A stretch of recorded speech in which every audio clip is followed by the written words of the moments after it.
Yeah, that's getting to a deeper thing, and that's really where one really connects with who I am. I That's right. am life. I am They- life itself, and how I can be an expression of that for exactly. the good of myself and for the good of everybody. David, we're coming to the end of the show. So we just have 1 minute. I don't want to take it. That was incredible. You've been a wealth of information to our platform here at Unwritten Stories of Significance on Rogers Television. One one sentence, because we don't have much time, we'd like to leave with our viewers, please.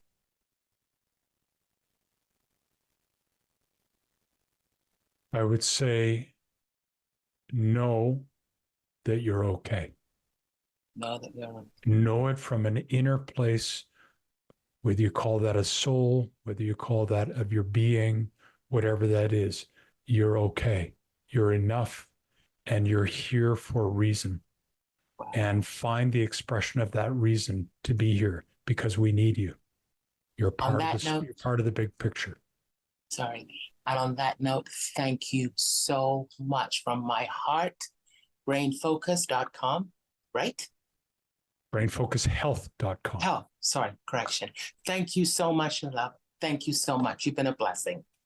Thank you. Thank you so much for having me. And thank you to the viewing audience and for everyone in behind the scenes that has helped put this together. You're welcome. Thank you for having me. Thank you for My inviting pleasure, me. David.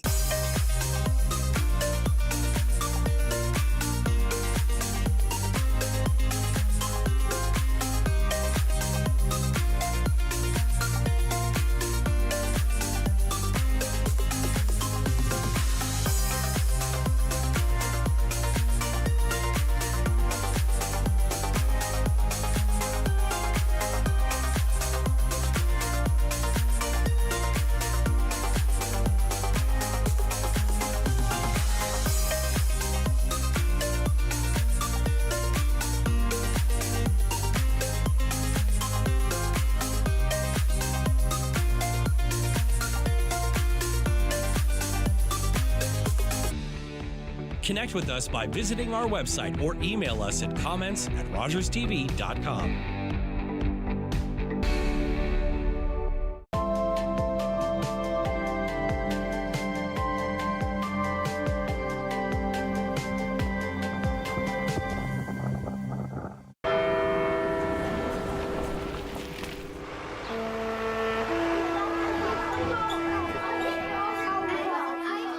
On the 11th hour of the 11th day of the 11th month, we encourage Canadians to pause and remember all that veterans have sacrificed for us, lest we forget.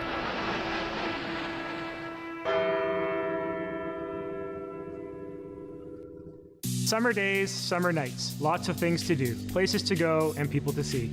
If you're having a few drinks, be sure to plan ahead and get home safely. We don't want to pick you up. Drinking drivers risk injuries to themselves and others and take chances with their license, their jobs, and their future. Remember what's at stake and choose your ride, whether you're the driver, the passenger, or the party host. Thanks for supporting sober driving. I hope we never meet. Visit arrivealive.org to find out more.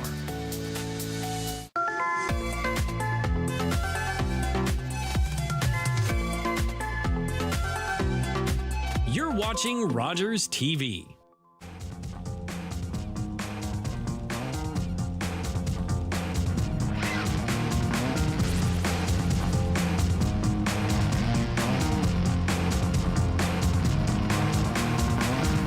Good afternoon, ladies and gentlemen. Welcome back inside the Sadlon Arena. We're getting set here for Game 5 of 6 here of the Iced Pink event, but this time it's going to be between the Barrie Jr Sharks and the visiting Cambridge Junior Rivulettes. And I don't know about you, Josh, but I'm looking at these Rivulette uniforms and they look awesome. They're amazing. They look very colorful, very, very awesome. It's been a great day here at the Sadlon Arena. Josh, how was that U18 double B game that you just covered? How'd that go? Very good. It was a very tight game. I think it was the tightest game we've had so far, a 2-2 tie, close in shots as well, and I think we're in for another tight one here. Terrific. 5 minutes of warm-up around the clock. We're just waiting for the arrival of the Junior Sharks. Here they come. flags waving and everything. This is the 10th anniversary of the Iced Pink event. This started exactly 10 years ago yesterday in honor of one of our team moms who was diagnosed with breast cancer.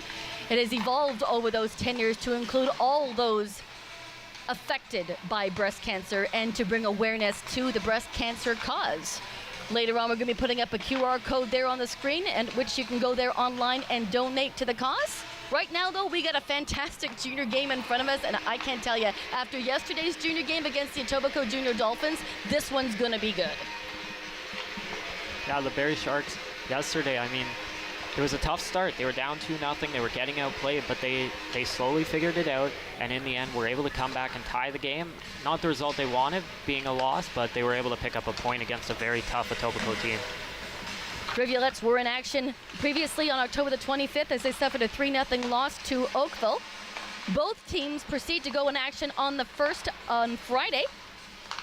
Junior Sharks will go down the road to Ridley College, and the Rivulettes are at home to East Ottawa. So lots happening next weekend, but let's worry about the game in front of us. Colts currently holding down 7th place. Rivulettes are a little bit lower, but the two games in preseason that these two squared off were closely matched, so I expect the same thing today.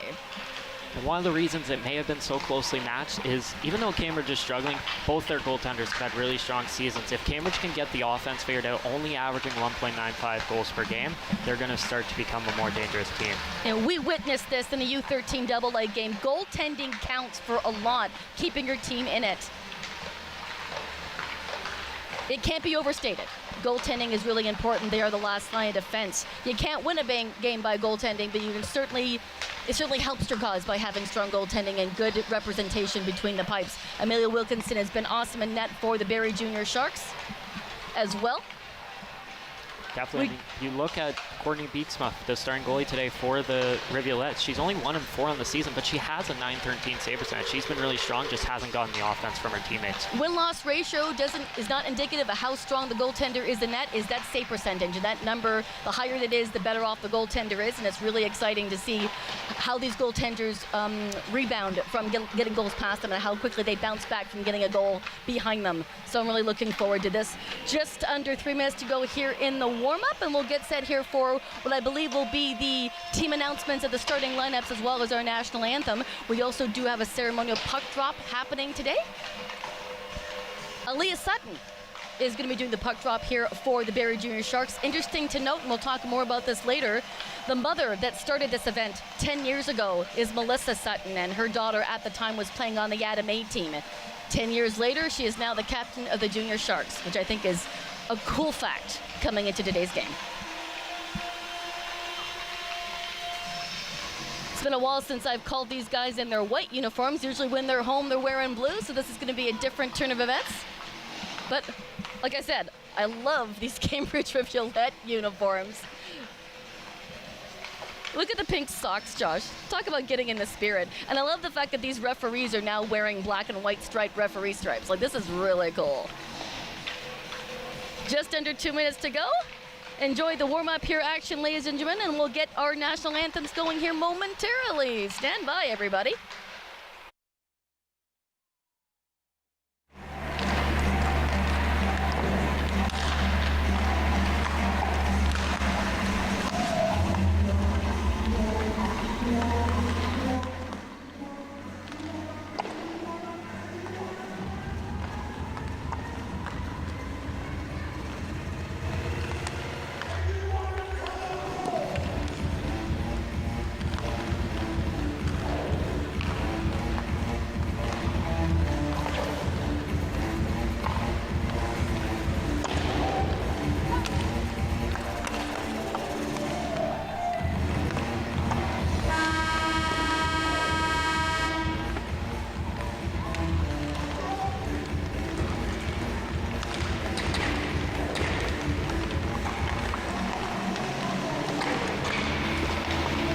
Just sounding here for 1 minute remaining here in the warm-up, and then we'll get set here again for a ceremonial puck drop our national anthem and our team starting lineup announcements. I don't know in which order that's going to come. I did not get the itinerary, but all those events will follow before our puck drop on the first period. Thanks for joining, ladies and gentlemen. Again, my name is Cheryl Gilroy.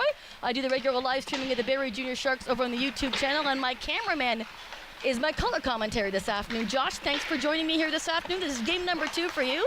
Are you having a good day? Having a good day? Are you having a good day? I'm having a fantastic day. Perfect. We got one more game to do after this, and it will be 6 games in total.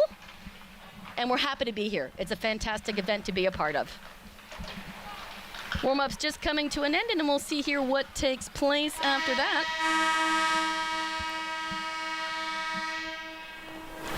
Good afternoon, fans, and welcome to today's matchup between the Cambridge Rivulettes and your Barrie Jr Sharks. And now for today's starting lineups, first for Cambridge. On board number 16, Emerson. They're announcing the starting lineup for the Cambridge Rivulettes. On the forward is number 16, Emerson Miller, number 21, Jenna Sharon, and number 24, Micah Carswell. On defense, number 4, Reese Reed, and number 22, Madeline Lubera. And starting in net for the Cambridge Rivulettes, 33, Courtney Beeksma. Starting lineup for the Barrie Jr Sharks. Number 34, Aaliyah Sutton. Number 22, Alex Dusome. And number 92, Olivia Urbach. On defense, number 91, Moi Moi Lu, and number 44, Kathleen Dion. And starting in net for the Barrie Jr Sharks, number 45, Amelia Wilkinson, who was absolutely frickin' stellar in net yesterday. I expect the same thing today. We'll go down to the PA announcer here for our ceremonial puck drop. Thank you, Shannon, for filling our players with confidence and for being such a positive role model for them. With the captain of the Barrie Sharks, Leah Sutton, and Maddie Kim from the Cambridge Rivulettes, please join Shannon, Samira Rashigan today, and Nicole Matrinsky from the MooningSignal.com team for today's ceremonial puck drop.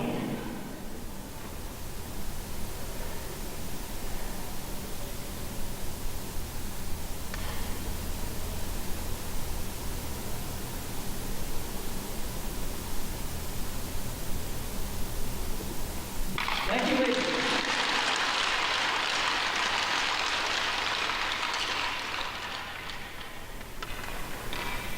And now we kindly ask you to stand if you're able and remove your hats for the playing of the national anthem.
We've got our national anthems out of the way, and we're going to get set here for some U22 Elite action. Girls will go back to the bench and get all set up for that as the carpets are cleared away. And then while we have a chance here, we'll get going here with our starting goaltenders. Josh, what you got? Well, for the Cambridge Rivulettes, it's Courtney Beeksma. 1-4 on the year with a .913 save percentage. Like we talked about in warm-ups, record doesn't look so good, but the save percentage looks good. She should be able to keep them in the game today. On the other side, Amelia Wilkinson gets the start for the Sharks. 3-2 on the air with a .917 save percentage. Ava Sador away visiting college. So Wilkinson has to start in back-to-back days. She was terrific last night. Let's see if she can keep it up today. Awesome. Thanks a lot, Josh. We'll get set here for period number 1. 20 minutes are on the clock. Once again, thanks for joining us here on Rogers Television. We're set to go. Puck is down and we are underway. Cambridge will have the first chance here after the draw. Looked like an errant pass that got deflected off of Urbach's skate, and she's actually going to pick up that puck in the Rivulette end. Send it back to Lou at the point. Shot in on net. And a nice save by Beeksma. Rivulettes will clear it out of their own end, tripping over that referee in pink and black. But they do hold on to the puck and bring it into the Sharks' end. Doesn't stay down there long. Sharks will exit. And they'll go off on a line change, and we'll get fresh fins on for the Barrie Jr Sharks as Rivulettes take over in their own end. Rivulettes will bring it back over the red line and dump it down into the near side corner. Try to pass that puck around. Carswell for Rivulettes trying to get in on the play. They'll battle down low at Samantha Larmond trying to get her sticks. Ella Lloyd trying to get out from behind Wilkinson. Moy Lou trying to get her stick on and clear it out for the Junior Sharks. Rivulettes hanging on in the Sharks' end. Ella Lloyd sending it forward to Ryler Scorgi. Olivia Letty. I'm getting the numbers wrong already, Josh. They'll battle down low behind Beeksma as the Rivulettes will try to clear it. They get it as far as the far side boards, taking over in the center. Here comes Maddie Kim on the wing. Couldn't maintain control. Kate Stewart off the bench. Pulls it back into the Rivulette end. Ella Lloyd doubling back with Marin Jugnot. They play catch behind Wilkinson and send it forward. Kate Stewart will backhand it. There isn't a Shark over here on the wings. So the Rivulettes will go back and collect it in their own end. That's Olivia Carriere. Comes out in front in the slot area. Sharks take over but do a backhand.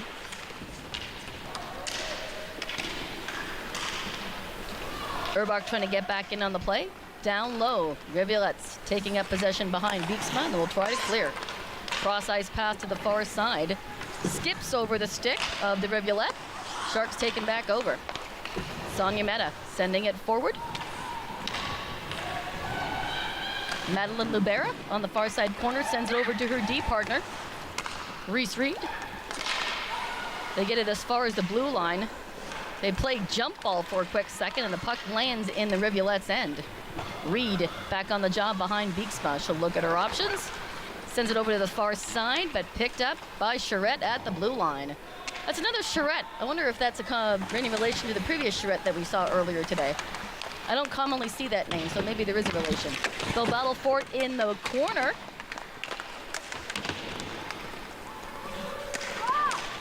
Madeline Lubera trying to hold on to the other 22 for the Barrie Sharks. That's Alex Dusson for Barrie. Larmond holding on to it at the blue line. Rivulette's Strome getting in on the action, and finally it scoots free to the other side, and the Rivulettes will do a dump. Wilkinson looks at it, rounds behind her. They'll crash in the corner.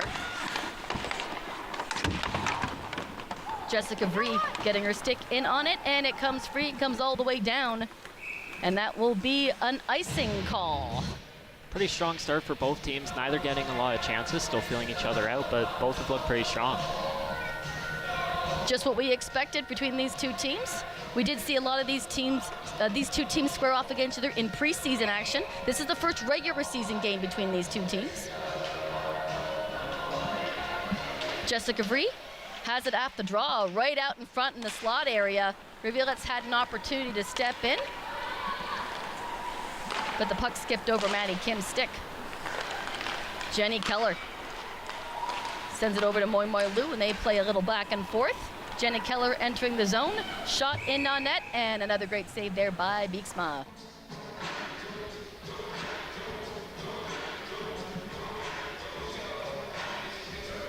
The more I look at these jerseys, the more I like them. The Rivulettes, I mean, it really is cool looking. They must have their own pink event in their own building, I would think. Face-off won by the Sharks. It'll get sent back to Meta, but she can't hold on to it, so she'll double back. Round over the red line. Entering the Rivulettes' end. Holding on to it behind Beeksma. Sharks taking their time out in front. Drop pass to Ella Lloyd, who tries to fend off her rival. She is successful and makes a shot in on net. Beeksma reads that all the way in and makes a great save. Rivulettes will clear it. Ella Lloyd is going to chase it back. Meta's alongside of her. They'll change places. Out to Riley Scorgi, who will just tip it up to Kate Stewart, but she goes off on a line change. We got fresh fins out for the Sharks. Rivulettes move the puck out. Can't get around the Barrie defense. Puck will sit there for a quick second. Broderick sending it back to her D partner. Sharks send it forward to Urbach, but it skips off of her stick. Rivulettes reclaiming that. That's Micah Carswell. There are 2 Carswells on this team, 12 and 24. Both forwards. May Severn tries the backhand. What a read there by Beeksma, just to deke it out. Severn makes another shot, but it goes up and over everybody and lands in the near side corner. They'll battle for it down low as Rivulettes try to gain possession. No, Sutton on the job. She wants to get a handle on that puck and get it out in front for an opportunity in on net. Rivulettes looking for their first shot on goal. A lot of time being spent in the Rivulette end. Sutton gathers that puck, sends it out in front from A7, who gets rid of it quickly. That's steered aside and gloved down by Beeksma. Couple chances there for May Severn on that shift, and she's been really strong as of late. A hat trick a couple games ago, as here's another look at this chance. She's able to get past the defenseman, but a great play there by Reese Reed to catch up to her and negate the scoring opportunity. Puck is down as play continues here in the Rivulette end. Kathleen Dion trying to hold on to it at the blue line, sends it down for Alex Dusome as the Rivulettes try to pull that puck out of the corner. Trying to clear on the near side boards. It does squeak out, so the Sharks will have to retreat and tag up and get onside. Severn trying to send it back to her defense, loses the handle of the puck, and we are going to have our first penalty of the game.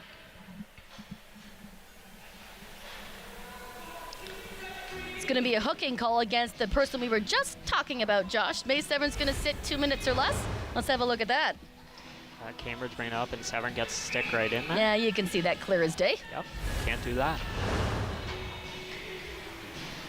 Rivulettes on a power play. Back to the point. Burt sending it in the slot area. That connects with the forward, but the shot goes high and over Wilkinson's head.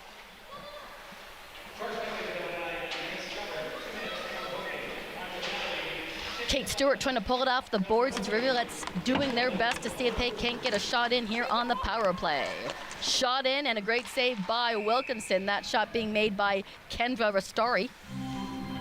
It's interesting to see how this Cambridge power play is going to respond. They lost their last game 3-0. They had 9 power play chances, couldn't get any.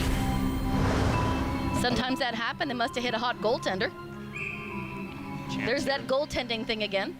Good save from Wilkinson. Yep. Puck sits there after the draw. Rivulet send it back to Carrier at the blue line. She'll send it to her D partner. Send it right down to the slot. Looks like Wilkinson got a toe on it, but it slides right past her on the far side post. Just about a minute gone in this power play. Sharks will poke it free, and then the Rivulettes will have to double back in their own end. This is Marin Broderick trying to send it forward, but Ella Lloyd gains possession of that puck, sending it over to Sonia Mehta. She'll scoot it forward, but it was an errant pass, and it goes up and out of play. Look here at this opportunity for the Rivulettes. Quick pass across, and it was a great opportunity. But looks like Wilkinson maybe got a piece of that one. Just enough to steer it past the post. Just a minute gone here in the power play. Charette taking over in the Barrie end. She'll drop past it. That was meant for Stewart. She actually gains control of that puck exiting the zone, and she's got a chance here short-handed, but she's surrounded by pink. Can't get the shot off. Stewart, again, surrounded by 3 away sweaters, loses an edge, and that's going to get called. So that will even things out. A penalty coming to Cambridge, and that's a really great play by Kate Stewart. She was able to get the turnover on one side of the ice and now battling against about 3 Rivulet players, and she's able to get the puck somehow and draw the penalty. So some 4-on-4 action, and I always say, if anybody's been with me on my live streams, I love 4-on-4 action. Wide open ice, and it makes these girls and the players think about different passing options because it's not 5, it's 4. That'll be an icing call against the Rivulettes, and we'll set up shop here on the Rivulet end for a face-off. 17 seconds remaining in the 4-on-4. And then the Sharks are going to get an abbreviated power play out of that. Oh, look at how the coaches are dressed. Isn't it cute? Even Coach Eldridge has got a pink jersey on. I love it. I saw him earlier before the game, and I wasn't sure he was going to get in the spirit, so I'm so happy that he's got that pink jersey on. Play continues here in the neutral zone. Lloyd in her own end. Nearly has her pocket picked, but she stays on it. Here's Marin Jugnot. Tries to get it out in front. Jugnot looking for her first goal of the season. She does have 6 assists on the season, but nothing past the mesh. I'm sure she'd like to change that in the near future. Ella Lloyd behind her own net, weaving around everybody. Over to May Severn. Severn holds on, hits the brakes. They'll battle for it down low in the corner. May Severn trying to hold on to it, as is Olivia Letty. Severn goes off on a line change. Sharks still in possession. Urbach fans on a couple of passes, and that gives the Rivulettes an opportunity to clear the puck out, as we've got 40 seconds remaining in the power play for Barrie. Riley Scorgi tries to weave around. Broderick doesn't work. Sharks will clear it out now to Reese Reed. Sonia Mena will gather it in the near side corner and over to Charette. Charette taking her time, intercepted though by the Rivulettes before she can get that shot over. Sharks will double back. Just about reaching the half point here of our first period. This is game number 5 in 6 games of the Iced Pink event here at the Sadlon Arena. It's been a busy day. I love the turnout here. So much pink around the building. They'll battle for it in the far side corner. See who comes away with that puck. Couldn't move it, so the referees are going to put a stop to that for a face-off. Both teams with an early power play chance, but didn't see a lot from either of them. They got a couple good chances, but nothing too special. Shots on goal are only 5-1, fairly low with only the halfway point here of the first period. Face-off being taken by Aaliyah Sutton for Barrie. Sharks still in possession. Rivulettes are going to have an opportunity to clear, but Rivulette goes flying, and that's going to be another penalty. It's going to be for interference.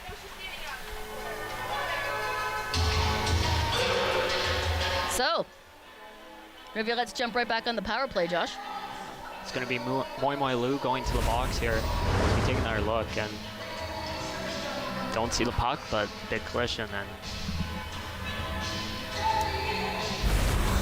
so 2 minutes on the board here for Moi Moi Lu as she sits in the sin bin. Rivulettes with a power play opportunity, and looks like we have a face-off violation, do we? Lacey Rivers taking the draw for the Rivulettes. They do have it off the draw. Rastari holds onto it at the blue line. Sends it down for Franco. Franco passes it over to her teammate. Back to the point. Winds and fires. Misses on the far side post.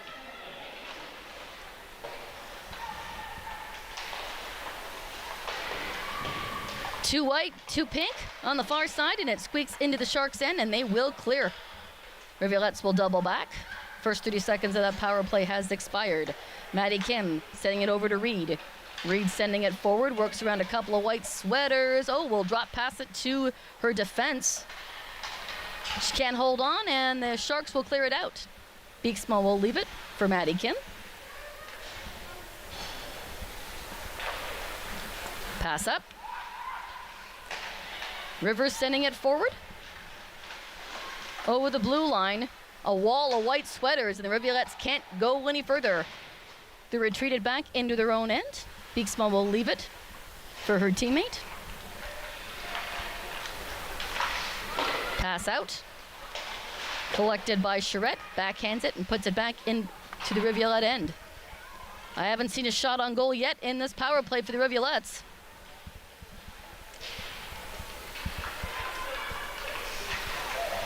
Cross ice pass.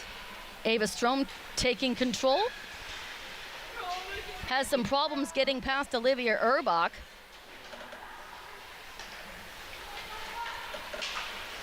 What a great penalty kill here by the Barrie Jr Sharks. Charette will dump it down in and go off on a line change. Rivulettes only have 10 more seconds left on this power play opportunity. Again, haven't had a shot in on net.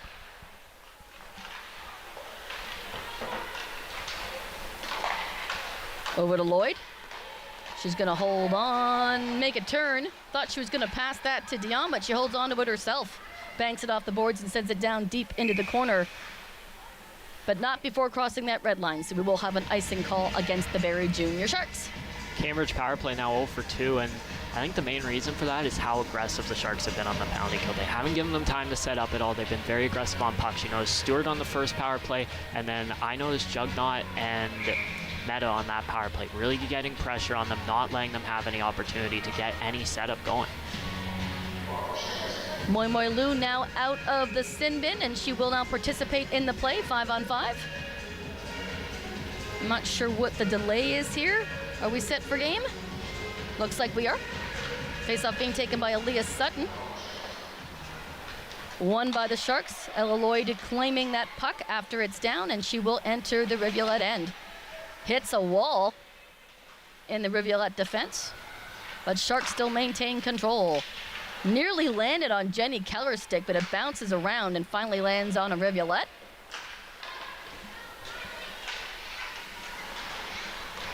Quinn Carswell trying to center it into the slot, but she's being hampered by Marin Jugnaught. Sharks still have it, and they'll bump it off the plexiglass and out of play onto the Barrie bench.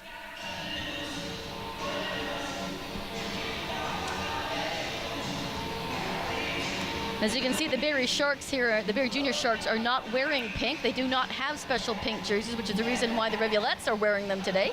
I hear that's going to be a correction for next year. They'll make sure they get in on the action and get their pink jerseys ready, as the rest of the Barrie Sharks are wearing pink today. Let's have it off to the draw. Maddie Kim sending it forward. Over to the far side on the blue line. That's Kendra Astari. Keeping it in play in the Sharks' end. They'll battle for it here in the near side boards. Comes off to the blue line. Izzy Franco trying to keep it in play. Rivers taken over in the corner as the Rivulettes will pass that puck around to the blue line. She'll weave around Larmond and fire, hits a body, rebound available. Wilkinson sees it all the way in and steers it aside. Stewart trying to get it out of harm's way, getting her stick in the way of that pass. Now Samantha Larmond gets it as far as the blue line, but not out. Rivulettes putting on the pressure here in the latter half of this first period.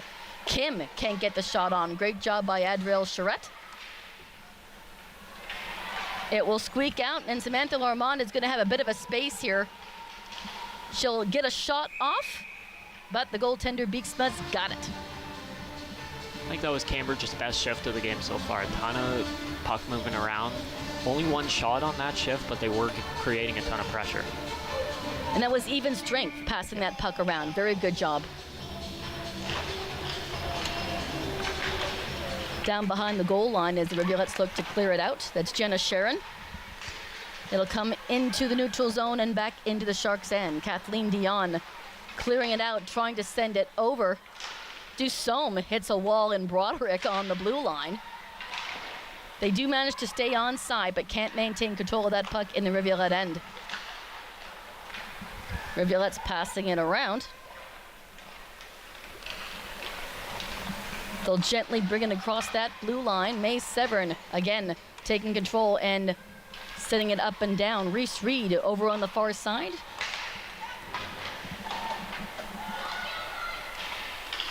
A little bit of momentum shift here. I can see that Cambridge has got a bit more spunk in their step than what the Sharks do. But here comes Olivia Urbach, surrounded by 3 green sweaters.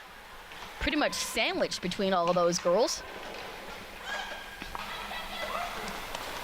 Marin Jugnot will drop pass it for Ella Lloyd. Ella Lloyd sending it forward, and she'll just do a dump, and that is going to be... Oh, no icing. Must have hit somebody on the way down. Out into the slot area, Urbach couldn't get the shot off. Rivulette's taking over. Save a Strome. She'll wait and she'll fire, but that's deflected by the Barrie defense and up and out of play for a whistle. Really smart play by Lloyd there, just slapping it down the ice. She saw Scorgie was ahead of the D, didn't have an angle to get a pass to her, so just sends it down the ice, hoping that she can get an opportunity. Let's have another look at that. Goes all the way down the ice. Scorgie, the only one there, gets a nice opportunity, but Beeksma makes the save. Still looking for our first goal of the game in this contest between the Barrie Jr Sharks and the Cambridge Junior Rivulettes.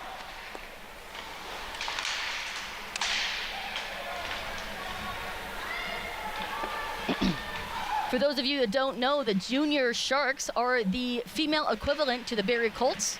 Same skill set, same age level. And it's awesome to see them play here at the Sadlon Arena. As I've been saying all day, I'm totally an advocate for the women's movement with the inception of the PWHL. It's awesome to see how far girls hockey has come and where it's going. It's exciting to be a girl playing hockey nowadays. I wish these opportunities were available when I was young enough, but there was no such thing as girls hockey, and that dates me. Don't even tease me about that, Josh. It's just awesome to see how far it's come. Play continues here in the neutral zone. Charette sending it back to Kathleen Dion. Trying to move it over that red line. Leah Sutton finds it, but finds a stick in her skate and gets rewarded for a power play. With a power play. Just looked like a bit of bad timing there. Cambridge trying to get the puck back, but Sutton was skating through. And another look here. Goes for the puck, gets the skate, and it's a Barrie power play. Sharks did a really good job on the penalty kill. Let's see if they can convert a power play opportunity with the puck behind Beeksma. To the slot. Not this time. Beeksma's got it in the chest.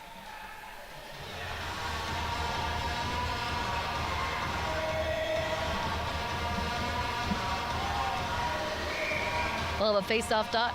On the face-off dot, it's Leah Sutton versus Emerson Miller.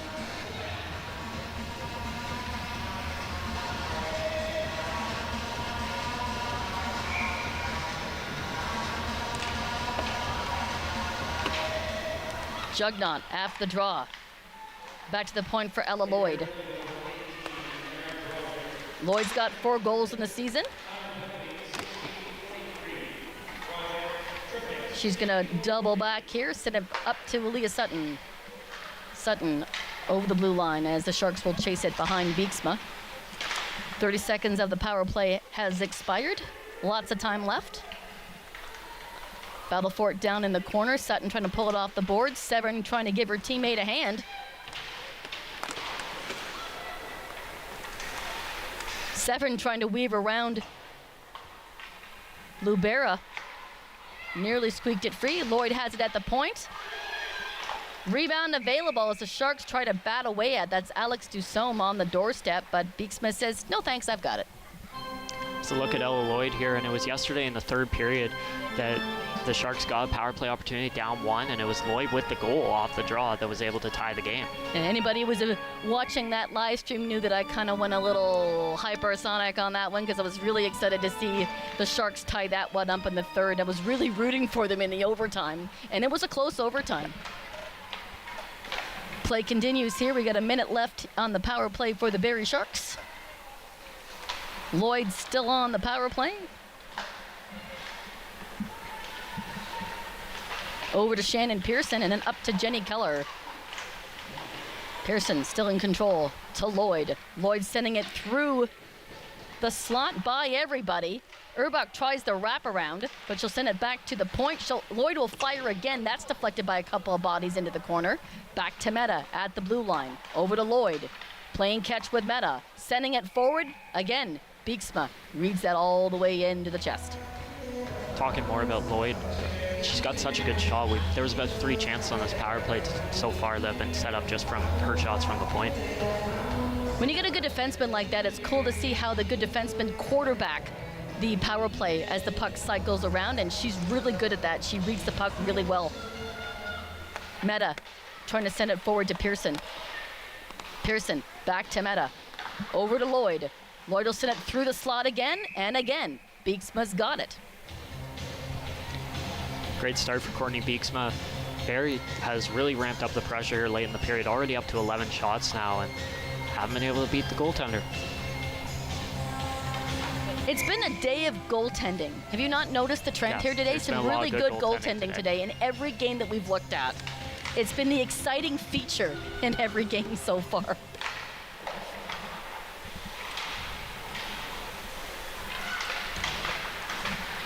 Sharks are just getting finished here with the power play as the Rivulettes steps to the ice, and we're back to 5-on-5.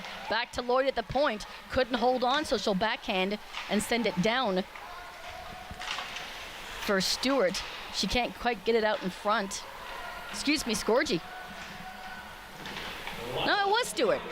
Too many 8s on the ice.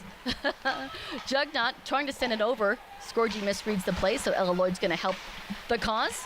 Can't hold on to it. Rivulettes have an opportunity here. No, Marin Jugnot getting in the way, and she's going to pull it out of the Sharks' end. Sharks will go on a line change, so Jugnot's all by herself. She sends it on the short side with a shot in on net. Doesn't work. Final 35 seconds remaining here in the first period, and looking forward to the rest of this one, even though there hasn't been any scoring yet. Charette coming in, trying to hold on to that line. Doesn't work. Rivulette and the Sharks go flying together.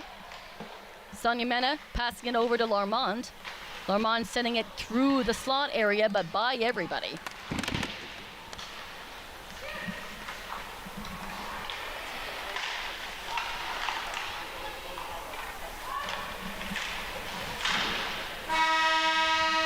Cornell sound here at the end of the first period. Josh, I'm excited to see how the rest of this will go. There will be a flood, just like the big boys. We aren't going to break away for a break here, though, guys. We're going to stay right with you here in the Sadlon Arena, but Josh and I are going to take a little bit of a breather.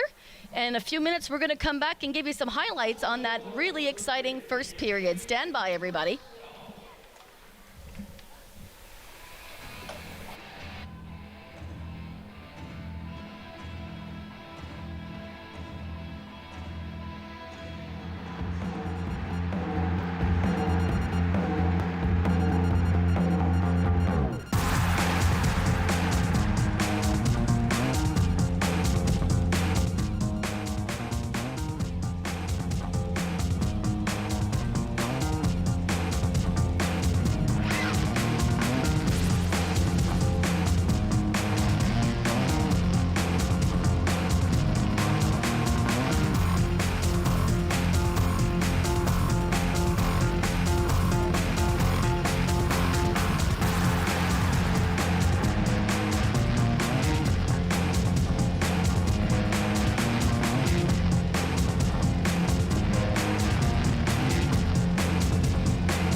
Welcome back, ladies and gentlemen. We're going to quickly go over some out-of-town scores. Josh was able to find that for me. Is that Nepean Central York game really a 0-0 final? Because that has to have a shootout. Went to a shootout. They just They never couldn't score in the shootout? No, Interesting. guess So not. that's 0-0 between Central York and Nepean. Other games going on, Etobicoke beat the Kingston Ice Wolves 6-2. And right now it's the second period between Burlington and Durham. It's 3-1 for the Burlington Junior Barracudas. Josh, you got some highlights for me? You want to go over what happened here in the first period? Let's take a quick look here at the first period. As there's a pretty big hit on Alex Dusson. Jenny Keller, great opportunity here. May Severn had that breakaway early in the period, but a great breakup by Reese Reed.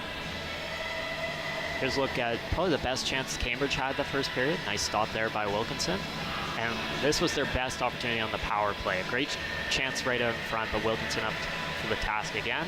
Great pass here by Ella Lloyd. Riley Scorgi couldn't put it home.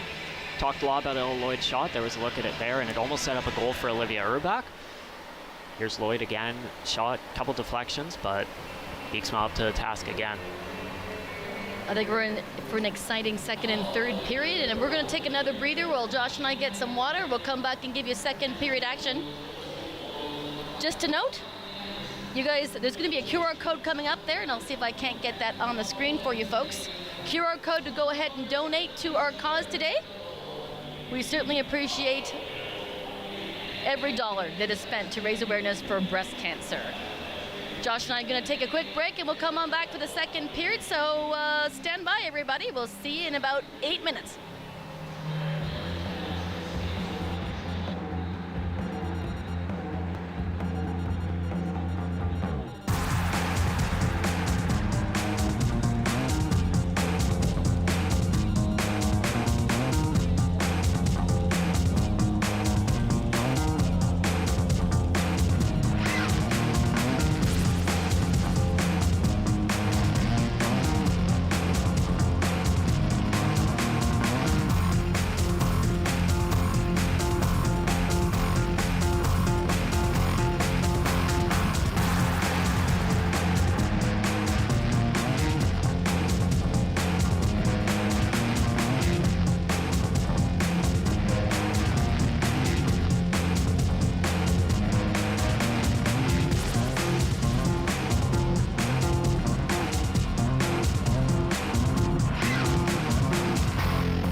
And back at the Sadlon Arena here as we're about to get underway for the second period.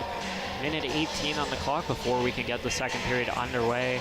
As we take a look at the shots on goal after one, and it's heavily in favor of the Barrie Jr Sharks, 12-3.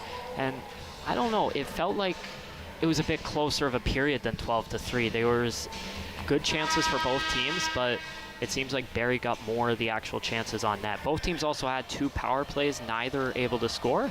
And for that reason, we remain scoreless. Also keep in mind though how they determine what a shot on goal is. Anything that, I just learned this today, anything that hits a goalpost or a crossbar does not count as a shot in on goal. So if you're hearing all the tinks and stuff, that's why the clock isn't going up for those counts, is because that doesn't count as a shot on goal. Just 30 seconds here remaining. And we do have to wait for that time to clock off. That is mandatory to wait for that. It's a rule, I don't know if you know this, Josh, but the girls have to be out on the ice just under 2 minutes remaining in the intermission, or they get assessed a delay of game penalty. I think we've seen one of those this year. I saw it last year, at least twice I saw it last year. Did you see it this year already? Yeah, I think we saw it earlier this season. I haven't seen one. It must have been a game I wasn't at. In any case. We're going to get set here for period number 2.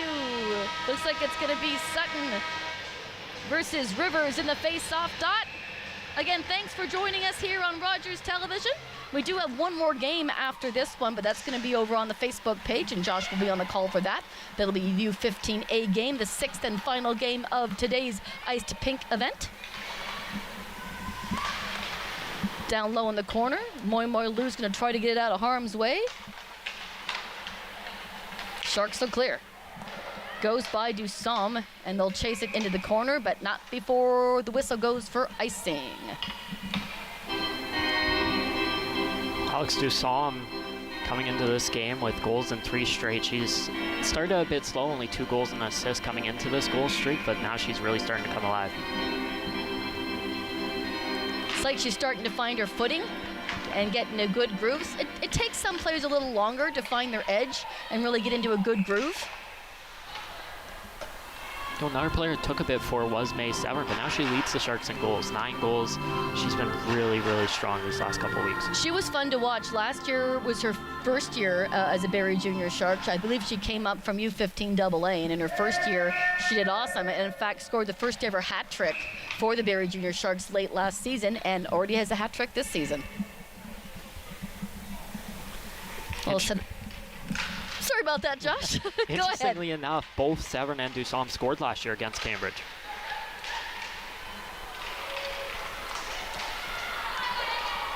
Cambridge will double back in their own end.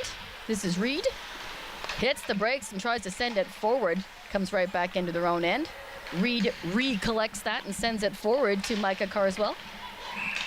But they come in offside.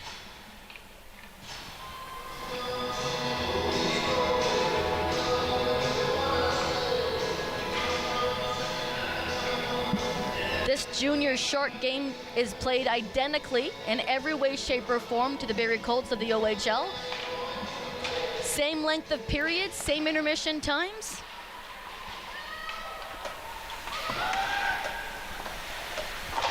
Beeksma will leave it, but the Sharks get to it first as Jenny Keller tries to pull it over to Olivia Urbach. Shannon Pearson's going to make a fight for that behind the goal line. Urbach trying to assist her. A little pushing and shoving. The Rivulettes will win that battle and come away with it. They just can't clear the zone. That's Rastari trying to clear, being hampered by Shannon Pearson behind her. Carswell sending it over to Rachel Burt. But because that puck jumping back and forth over that blue line, we have an icing call. Excuse me, offside call. That's what I meant. I still have a muffin left. I'm going to need that. No, not right now. Not right now. I don't want to eat while I'm talking.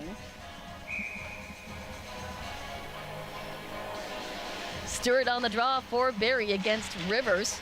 They collide and Rivers falls. She gets up, looks like she's okay. Puck enters the Sharks' end.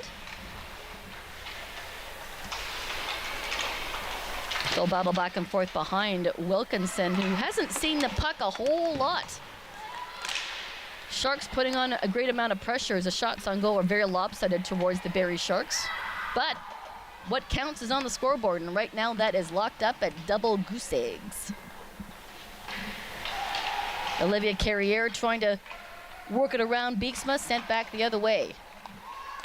Ava Strom sending it forward. It'll enter the Shark zone. Strom following up behind Moi Moi Lou, and the Sharks will get it to the blue line, but not out. Larmond will chip it forward down here for Jessica Vree. She'll send it forward, and that's an easy save for Beeksma.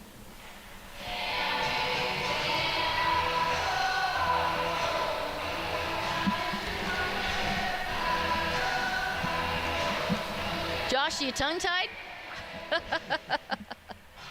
We have to wait to get a goal, and then we'll have something to talk about. Moi Moi Lou at the blue line, sending it in, and that does not miss by much at the far side post. Emerson Miller moving it out. Samantha Larmond holding on. Right down to Vree, and she puts it right in on net, right on the doorstep, but Beeksma's ready for that one. A couple great chances there for the Sharks, especially there for Kathleen Dion, who was left alone right out in front. As we take another look at this one. Vree forces the turnover, and Larmond's able to center it for her.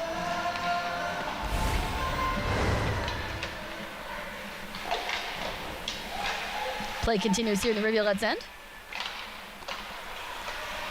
Sutton trying to get on the puck. She's got it now. Tries to center it out in front. Nearly connected with Dusome. Out the other side for Marin Jugnot.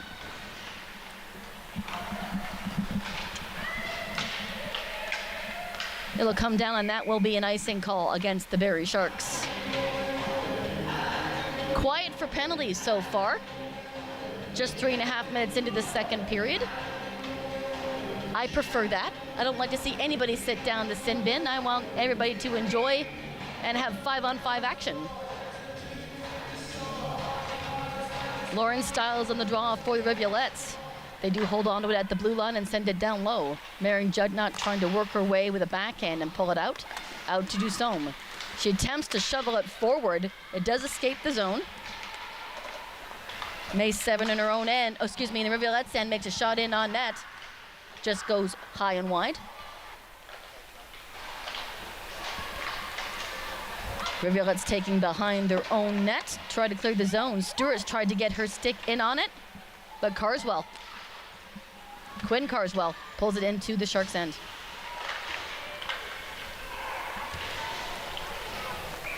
Penalty coming. That's going to be a cross-checking call. That's going to go against Marin Jugnot. So the Rivulettes are going to have a power play here, Josh.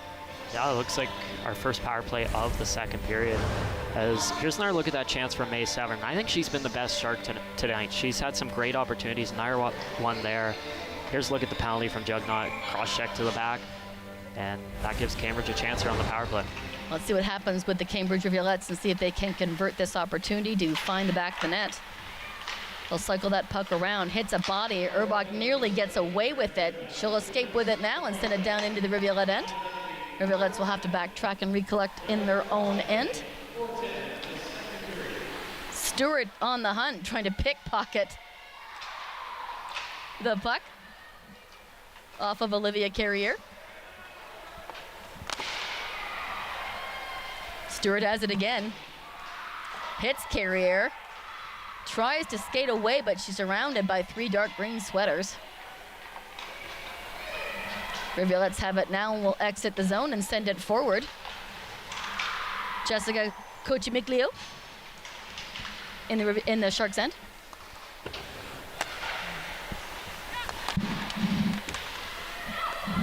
Lubera holding on at the blue line. She'll hold on again. Weaves around Urbach and tries to get a shot off. Urbach will do the backhand and will send it out.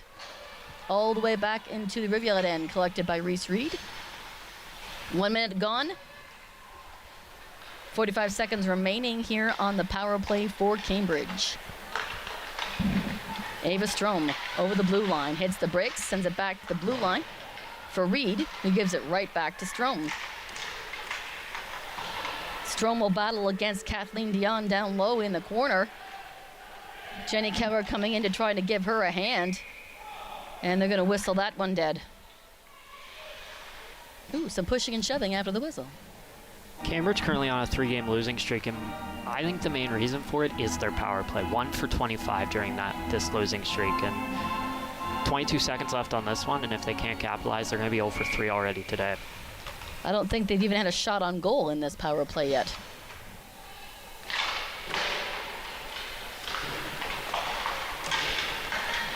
Puck will go behind Wilkinson as Moi Moi Lu trying to get around the 2 green Rivulettes.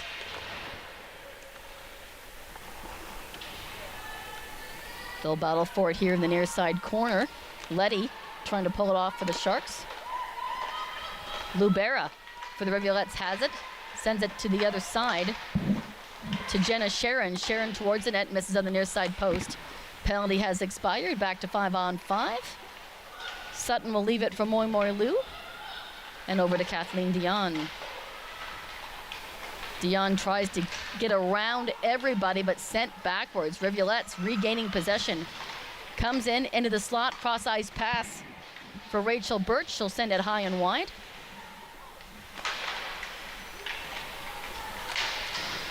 Sutton trying to clear it, lands in a Rivulette. They'll send it towards the net, and that misses on the near side post. Maddie Kim sending it in. Wilkinson standing tall. Almost 30 minutes gone in this game, and that's only the 4th shot for Cambridge so far, and it's not like they're getting dominated by the Sharks either. It's just been Barrie's defense has been so strong, not giving them angles to get shots off. Let's have a look at that play here by Maddie Kim. She sends it in. Great stop by Wilkinson. The shots on goal read 15-4, but it feels like it's more even than that with the attempts. I'd be interested to see what the shot attempts look like and how even that is. A backhand. What an opportunity there by Samantha Larmont. Just couldn't backhand it at the right moment. Pearson now driving the net. She has an opportunity, sends it in, and Beeksma's got it. Couple great opportunities there for the Sharks. Larmont and Pearson both with opportunities. So here's Larmont, and Cambridge has possession. Kim fans on the pass, and then Larmont's able to strip her of the puck. Nice backhand, just missing the net. And then here's the Pearson chance. She finds a ton of room, makes a nice move, but stopped by Beeksma. Another opportunity here by Barrie. Alex Dusome sends it towards the net, but it's deflected and goes into the corner. Slap shot one-timer by Lloyd. And Beeksma puts a stop to that, and we have a little bit of shoving here after the whistle. Get the adrenaline pumping. Don't often see a lot of this adrenaline at the junior level. We saw it more in the U13 AA game, but they're going to get called on that. It's going to be Alex Dusome who's going to sit. So another power play opportunity for the Rivulettes, and still a 0-0 game, Josh. They only have 4 shots, and this is their 4th power play. As I said, doesn't make a difference with the shots on goal, Reed. It's how many count that go behind the goal.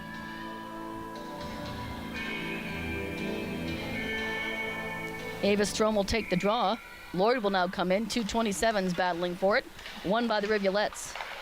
Over to the far side for Broderick. Broderick trying to send it deep for Strome. Strome having difficulties out in front.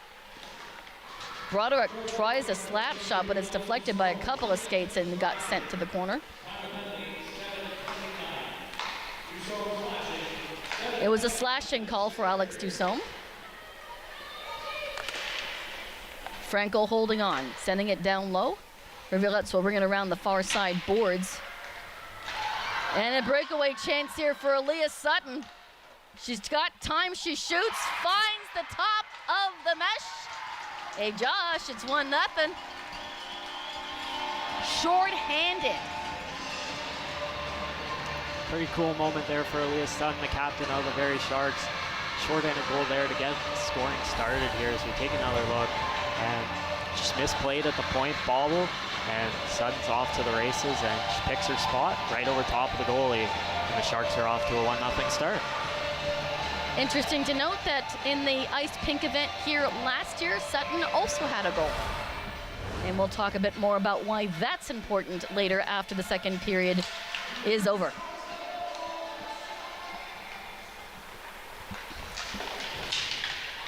Madeline Lubera pulling it in. They're still on a power play. There's more than a minute left on that power play, Josh.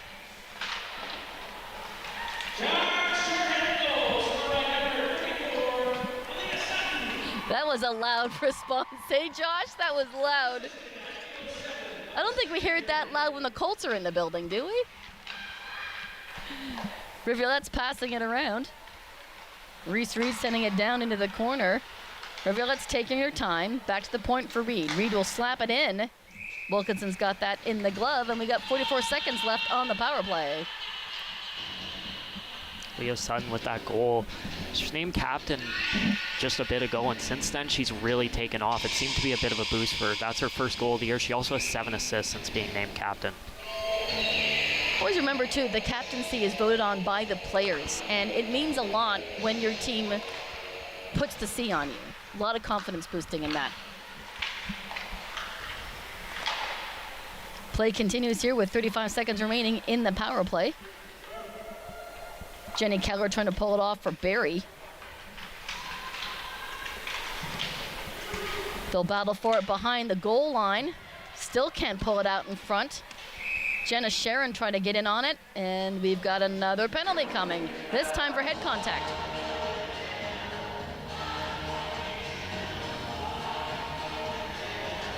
That's being called against Rivulette's number 16, Emerson Miller, so we're going to have more 4-on-4. Definitely a power play to forget for the Rivulettes here. Short and a goal against, now you take a penalty on it. It's just same as their other power plays in the first period. It hasn't been strong for them. Maddie Kim has it off the draw and sends it over to Ristori, who tries to clear it, and it will escape into the neutral zone. Olivia Letty shoveling it back to Ella Lloyd, who sends it forward to Scorgi. Scorgi holding on, brings it around, waits to see what her options are, and she'll fire it in. Beeksma's got it. Double minor, 4-minute being assessed for that head contact. You're seeing that more and more. I've seen a lot of 2 minutes called, but mainly over the course of time, you'll see more 4-minute calls on head contact. They don't mess around with that. They know how important that is. It's a big chance for Barrie. A lot of time on this power play, kind of break this game open here. Keep in mind, if they score before 2 minutes is up, they have another opportunity to score in the final 2 minutes because it is a double minor.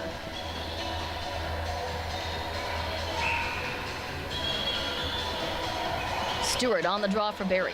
They win it. Pearson in the slot, fires, finds the corner, as I said, and it's 2-0. Now, I don't know if you remember, Cheryl, but yesterday we were going over the stats, and I pointed at Shannon Pearson's names, and I told you she is due for a goal. 6 goals in her first 5 games as a Barrie Shark. She's been a bit snake-bitten since, but she's back on the board here with a nice power play goal there. I do remember that conversation. Let's have another look at that goal, Josh. She gets it right off the draw, and she just does it herself. Doesn't even have to move past anyone. Cambridge left her wide open. Puts it home, and Sharks have a 2-goal lead. And it looks to be unassisted as well. Just about the halfway point here, the second period. Sharks find themselves up 2-0.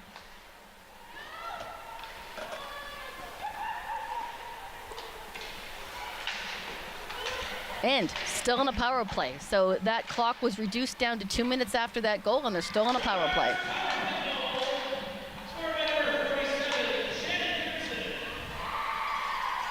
That is Shannon Pearson's 7th goal of the season, as Josh indicated, and been a long time coming. She's been quiet for a while, so it's good to see her back on the score sheet. Ella Lloyd bringing it through neutral, and she'll shove it over to Lormond. Back to Lloyd at the blue line. Lormond looking for Jugnaught. Jugnaught waits, drops it for Lloyd, who fires. Beeksma gets a piece of that, and you could hear it hit the blocker. Sutton to Lormond. That misses high and wide in the far side post. 1 minute remaining. They'll battle for it. Chase it in the corner. Lloyd gets to it first. She'll come around Wilkinson, try to pass it off to Sutton. Sutton finds Dusome on the far side, and she'll weave her way in and fire it in, but misses wide. And into the corner. Severn, who's been a scoring machine lately, sends it in. Beeksma with the save. Holding on at the blue line. Another fire in and an errant puck. And does Beeksma have it underneath her? Yes, she does. Great job by Beeksma there. It's pretty tough when you have a player right in front of you getting a deflection to keep the puck out of the net, but she's somehow is able to do it there. As we take a look here, Severn steps up, takes the shot. It's deflected by Dussault, who gets a second chance as well. I don't know if Beeksma even saw that second shot from Dussault, but just had the pad in the perfect spot to make that save. Being a goaltender, Mom, I know that when they see the puck sit in the crease, the only thing they want to do is do a snow angel and just lay on it to make sure the puck can't go anywhere.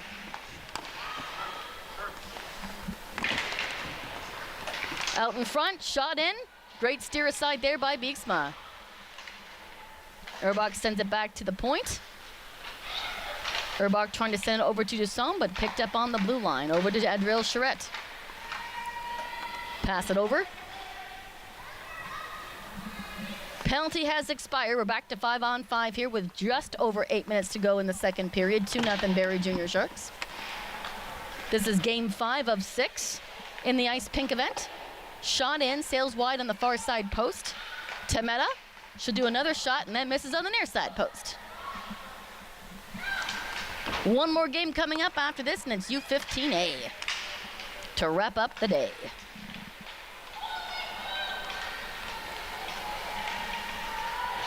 Rivulet being bothered there by Jenny Keller. Whoa, bodies go flying, and that is going to be a penalty call, and I hope Meta's okay. She's getting up okay, and she heads towards the bench. But that's going to be another penalty called against Rivulettes. Charette trying to play keep away, and she takes the stick with her. I don't know if that's going to be another penalty. Sometimes they call holding on that, but we'll see what happens. They're not whistling it dead, so Moi Moi Lou bringing it in, so it's only going to be the one penalty so far. Got to wait until Rivulettes touch it. They do now, so now the call is going to come. Tripping. Other penalty here, and story of this game so far has been special teams. A short-handed goal and a power play goal for the Sharks so far. So here's another look. Meta with possession of the puck and gets Dana hard. That's hard to watch, right, Josh? Yeah. So it's going to be number 26, Rachel Burt, who sits in the penalty box for 2 minutes or less. Sharks on the power play with just over 7 minutes to go here in the second period. They're up by 2. Let's see if they can't increase their lead. Lloyd sending it down, steered aside. Olivia Letty down low. Over to Larmond out front. Larmond can't hold on. Looks like the Rivulettes nearly had a breakaway, but couldn't get full force behind that puck. Sharks reclaiming possession. It's Jessica Vree trying to hold on to it down in the far side corner. Larmond pulling it out. She'll send it out to the blue line for Lloyd. Lloyd will wait and she'll fire, and that goes wide and over the crossbar.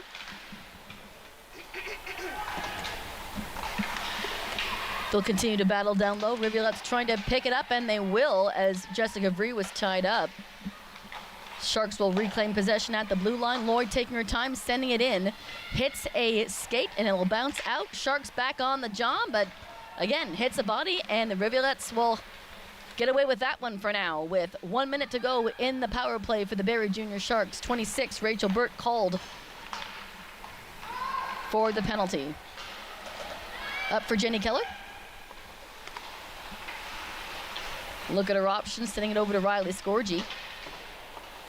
Ringing around the boards for Moi Moi Lou at the blue line. She'll hold on, step in, sends it over to Stewart. Stewart looking, but she's pinned up against the boards, and the Rivulettes gain control and will send it down to Wilkinson with 30 seconds remaining in the power play. Scorgi in the Sharks end has her pocket picked. That was Jessie Cochimigligo getting the puck off of her rival there. Stewart trying to hold on. She'll leave it for Dion. Dion bringing the puck in. Dion, very much an offensive defenseman, not afraid to carry that puck in the zone. Moi Moi Lou in her own end, sends it out. Penalty has expired. Back to 5-on-5. Rivers circling back on her own end, loses the handle as Sutton gets her stick in on it and deflects in the Rivulet end. Severn trying to get her stick back on it. They hold on to it at the blue line, sitting it down behind Beeksma. Shots on goal still heavily favored on the Barrie Sharks side, but it feels more like an even game, even though it says 2-0 on the scoreboard.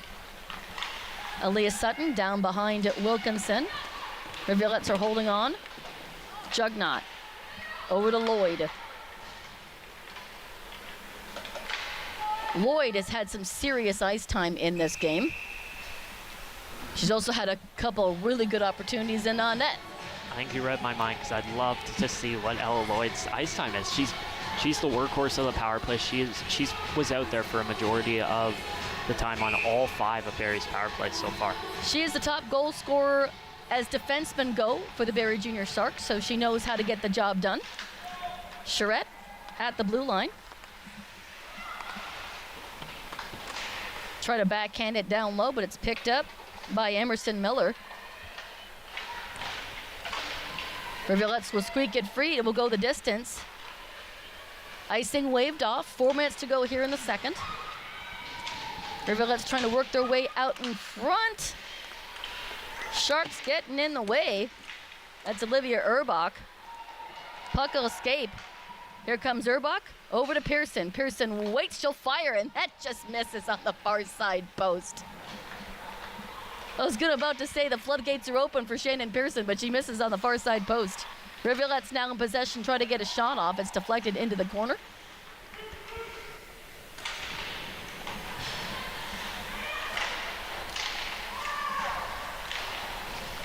Coming around, shot in. It will come out to the neutral zone.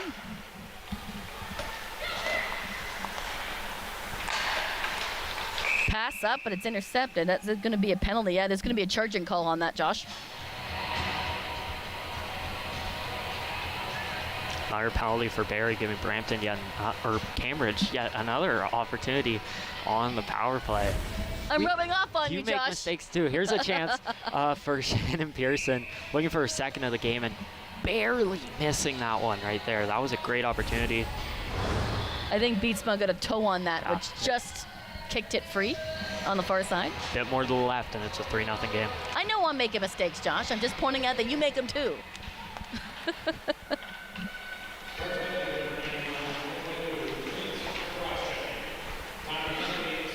Rivulettes in another power play. And as I said in the earlier game, a 2-goal lead is the most dangerous lead in hockey because it can evaporate very quickly. They'll battle for it in the corner. Rivers nearly had an opportunity. Regains control and tries to get it centered, but she's being hampered by Kate Stewart.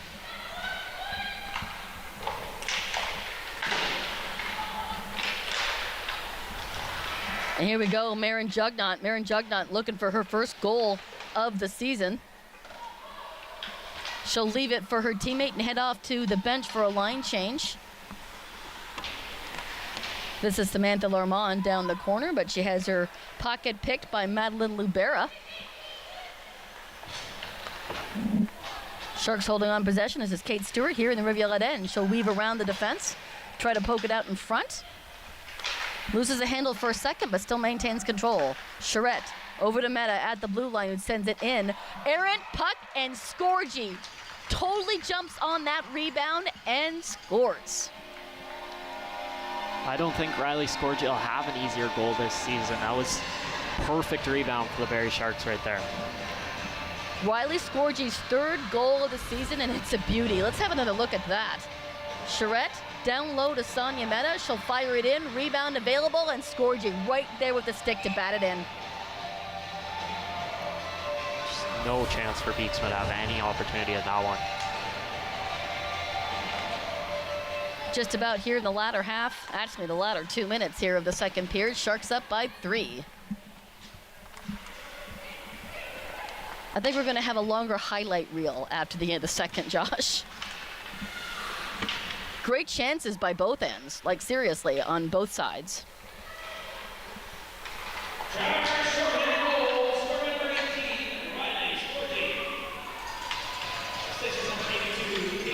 Kate Stewart with the assist. And Sonia Meta, who passed it in. Great passing by the Barrie Jr Sharks. Rivulettes pulling in. Here's Burt. Has it poked away off her stick. Just about a breakaway here from Moi Moi Lu. She's looking for her first goal of the season as well. They'll battle down there with Olivia Carriere out in front. Rivulettes will bat it away. And right on to Emerson Miller's stick. Rivulettes enter the Shark zone and make a shot in, and that's steered aside into the near side corner. Out in front. It's going to get picked up by Kathleen Dion, and she will clear the zone. Rivulettes will backtrack here with just 30 seconds remaining here on the clock.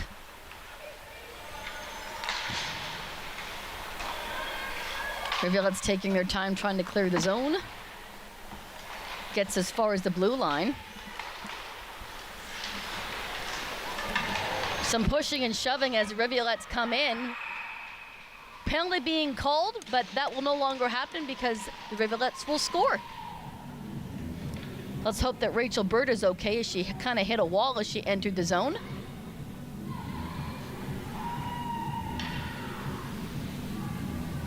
Now, normally that means a penalty isn't assessed because they managed to score on that. They'll record that. Let's see how this happened. Here's another look. Bird coming through the middle, and she gets laid out by Lloyd, and both Sharks D-men are caught there, and Carswell's able to pounce on the opportunity and all alone. And the Rivulettes are on the board. Yep, nobody's sitting in the penalty box. I thought for a second there someone was going to go to sit in that box. So as time expires here in the second period, it's been a busy one. 3 goals for the Barrie Jr Sharks, and the Rivulettes getting on the board. Does that count as a power play goal? No. Even strength goal with a penalty coming. Shots on goal, 27-6 on the board, but again, that looked 6 or 8. That's an 8. It's an 8. Hi. 27-8, but it's felt more even than that. But yeah. Again, what counts are the numbers on the scoreboard, and that's 3-1 for the Barrie Jr Sharks. We're going to step aside here for another Zamboni flood. We'll come on back with the highlights of the second period. Come back with us, folks.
welcome back to the Sadlon Arena as the ceremony comes on and floods the ice here, getting set for the third period. There's something special I'd like to talk about. I mentioned earlier that this is the 10th anniversary of the original Ice Pink event, and I was going through my records on my Google Drive and I found this flyer that I made up for the initial event. This was put on by Kelly Madronich and Joey Levesque, who were on the Adam Double B team and the Adam B team, and they managed to get the North York Storm to come in for all 3 of those games for the first ever Ice Pink event. Again, that was 10 years ago exactly yesterday, and here we are 10 years later. We've grown into this, and what's awesome is that was put on to raise funds and awareness for Melissa Sutton, who was diagnosed with breast cancer. She would pass away the following May, and now we do this in honor of all of our breast cancer victims. I love the enthusiasm that everybody gets behind with this. It's just exciting to see, and I love being a part of this event every single year, even though that my daughter doesn't play anymore. I love being a part of this, and to remember where we started 10 years ago, all the way back to that. And what's cool about the significance about that is that Melissa Sutton, who we sadly lost in 2015, her daughter is now the captain of the Junior Sharks. Just an interesting tie-in, and I love that the Junior Sharks get behind this. This is the second year that they've been in this event, and I hope this continues for a long time, trying to raise awareness for breast cancer. Now that I've talked about that, Josh, do you want to go over our second period highlights? Let's do it. Second period was way more interesting than the first period, and the first period was pretty interesting too. Here's a look at May 7. Great shot there. Couldn't get on the board though. The Sharks getting a lot of shots early, but weren't able to get on the board. It took them a while. Here's a good chance for the Rivulettes. Burt missing just over top there. Here's a play at the point from Kim on the power play, couldn't put it home. And here, Larmont forcing the turnover, great backhanded opportunity, just missing the net. Sharks are coming close time after time, and it led to this, a turnover at the point. Aaliyah Sutton, who we just talked about, in on the breakaway, all alone, able to put it over top of Beeksma to get the Sharks on the board. Shannon Pearson followed that up, gets alone out front, snipes it home. Sharks are up 2-0. Here's a chance from Alex Dussault. 3 great opportunities there. Couldn't put it in the back of the net. Here was a 3-on-1 opportunity. Pearson took the shot, just missing the net. And here was the third goal.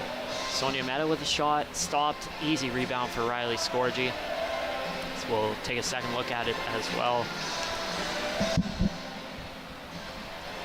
Here, and there is the signs that were made by the team and who all the girls are on the ice fighting for today. They were taking a picture of this out in the hallway earlier today, and every single Shark was holding up one of these signs.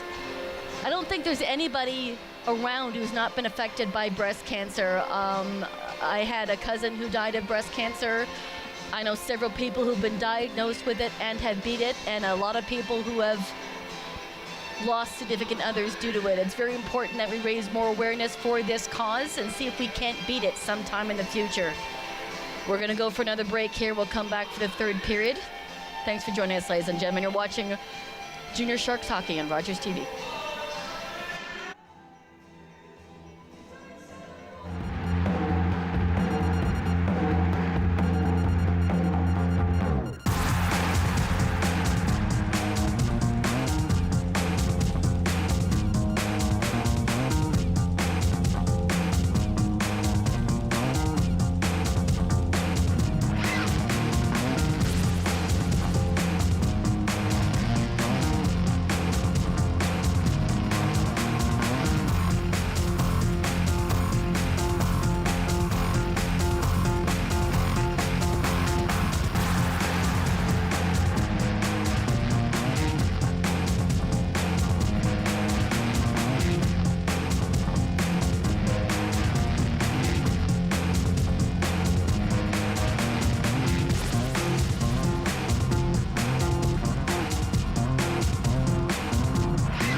2 minutes to go here in intermission as we are about ready to get underway for the third period here from the Sadlon Arena in today's U22 Elite game in the Ice Pink event. We'll take a look at the scoring summary after 2 periods here. Aaliyah Sutton got scoring started with a shorthanded goal. Shannon Pearson followed it up with a goal, and then Riley Scorgie made it 3 straight with another shorthanded goal. And then Micah Carswell, with 8 seconds left in the period, got the Rivulettes within 2. And that's a very interesting goal to me, Cheryl, because the Rivulettes, they've been staying close in this game. They haven't been getting the chances that they wanted to, but maybe that goal flips a switch and gets a big comeback going. I won't be surprised if we see a little momentum shift here at the beginning of the third period for the Rivulettes now that they've got that goal in, especially since that was going to be called on a penalty and they're able to get that goal in before anybody even served any time. So it was not even a power play goal, it was an even strength goal. I think we're going to expect some exciting things here in the third period, Josh. I'm glad to be here. I hope you're glad to be here. I'm very glad to be here. It's been a great time here for Josh and I. We got one more game to call here right after U15A. And that gets going at 5 o'clock over on the Barrie Sharks game stream page. But we got one more period left here, Josh.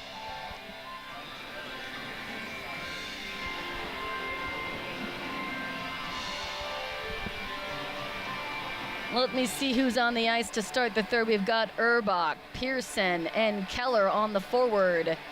And Charette and Meta on the defense. For the Rivulettes, we've got Rivers, Franco, and Kochi Migligo on the forward line. And on defense, we've got Kim and Roderick. Looks like we're set to go here for the third period. Time's clicking off to 0 on the clock. Here we go. Third and final frame.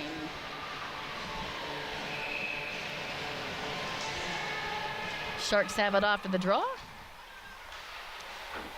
Meta sending it forward. Broderick will hold on to it behind Beeksma. Sharks get it into the slot area, just trickles to Beeksma's paddle, but she steers it aside easy enough into the corner. That was a Brooklyn accent, by the way. Corner. All right. Don't start with me, Josh. We pull it into the corner. Kochi Miglio chases after it, but the Sharks are going to get to it first. They'll clear it out. This is Jenny Keller. She'll just tap it forward as they enter into the Rivulette end. Rivulettes with a big turn, being hampered there by Sutton. Again, she got us on the scoreboard in the second period with the first goal of the game. They'll battle for it down low in the corner. Emerson Miller trying to pull it off the boards, and it will come out to the neutral zone. Here's Dion. Dion will send it in and dump it down deep. Madeline Lubera trying to pull it out there for the Rivulettes. Jugnut holding on, and a breakaway chance here for the Rivulettes. Takes her times, fires it in. Wilkinson standing tall. That was Emerson Miller with a shot in on a breakaway. It's only a 2-goal difference. It sounds like a broken record, but a lot can happen. 2 goals can disappear. A 2-goal lead can disappear very fast. This is Dion in her own end, trying to clear it out. Rivulettes try to maintain control, but it will escape. Here, Samantha Roman has her pocket picked by Reese Reed. Can't work around Lloyd, though. Charette. Back down into the Rivulette end. Rivulettes trying to clear out of their own end. Sharks keep it in, and another opportunity here, this time by Rachel Burt. Just couldn't get it around the Sharks' defense. Carswell tries to hold on to it, but it will escape over that blue line, and we'll have a stoppage and play for the offsides. Mentioned how big of a difference that first goal for Cambridge could have made, and it almost did right there on that breakaway. Huge opportunity for them if they were able to get this goal. As we take another look at it, quick shot, Wilkinson the save. If they get that goal, it's a 1-goal game, and they have a ton of time to tie it. Sonia Meta has it after the draw, trying to send it forward up to Jessica Vree. Lands right back on her stick as Vree gets pushed off the puck. Meta holding on. Burt for Cambridge trying to pull it off the boards there. Little pushing and shoving. Maddie Kim D pass over to Broderick. Broderick sending it forward, lands on a Shark stick. Over to Jessica Vree. Jessica Vree only has 1 goal in the season. I'm sure she'd love to have more. She's touched the puck a lot in this game, and she does have an assist in today's game. Battle down low in the corner. Pearson trying to hold on. It'll squeak out to Dion at the blue line, sending it through the slot, and Beeksma had to be careful with that one, but she stood tall in there. Another shot in by Dion, misses on the far side post. Shannon Pearson trying to backhand it over to Letty in the slot as a couple of sticks got tied up. Rivulettes in possession, and they will clear. Couldn't get past Dion, who sends it back the other way.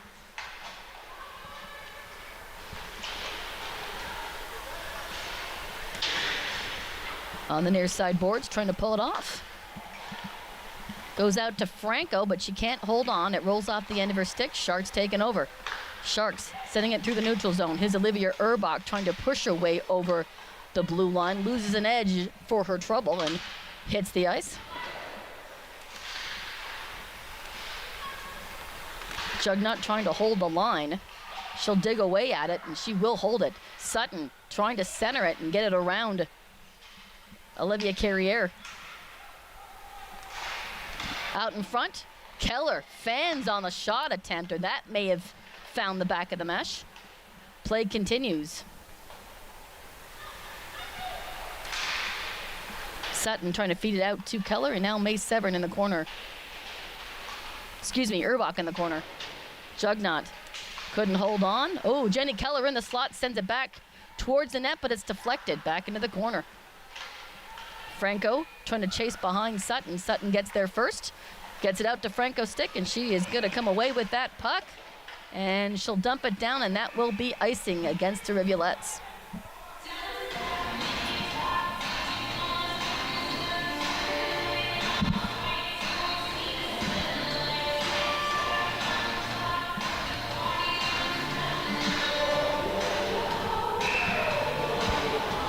We'll have a face-off here to the left of Beeksma.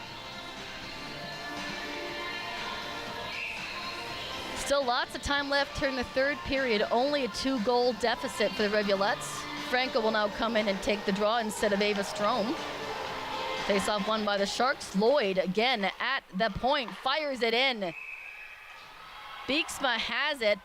And now we get a lot of more pushing and shoving, and the referee's arm is up to call some penalties. Let's see who ends up in the penalty box. Looks like it's Stewart. Let's see what the call is. Roughing? No, check to the head. Looks like she'll be the only one going off 2. We'll have to see if this is 2 or 4 minutes. And it's 4. Like I said, they don't mess around here with checks to the head. We're going to see a lot more 4-minute calls. Let's see how this started. I look at this opportunity, and it starts with May Severn getting shoved into the goalie, and Stewart goes after the head, and they call that. It was either going to be that or cross-checking the way she came in with the stick. If she'd brought the stick down for cross-checking, it'd be only 2 minutes, but this time it's 4 because she hit the helmet. So, Rivulettes on a power play. Let's see if they can't help their cause and get within 1. Dusome gets her stick on it and will relieve the pressure and send it down to Beeksma. She'll leave it for Reed. Story is with her. Rivulettes get it out and into the Sharks' end. Sonia Mede gets to it first. But not before icing is called. Big chance here for Cambridge, down by 2 goals. Technically, they could tie the game here on this power play with it being a 4-minute power play, but they have to do something they haven't done in 4 games, and that's score on a power play. Whistle must have been for offside, not icing, as it is a penalty kill for the Rivulettes. They're allowed to dump that puck down, so it must have been offside. May Severn couldn't hold on to possession. Rivulettes now regain that. This is Reese Reed trying to send it forward. It goes by everybody and all the way down.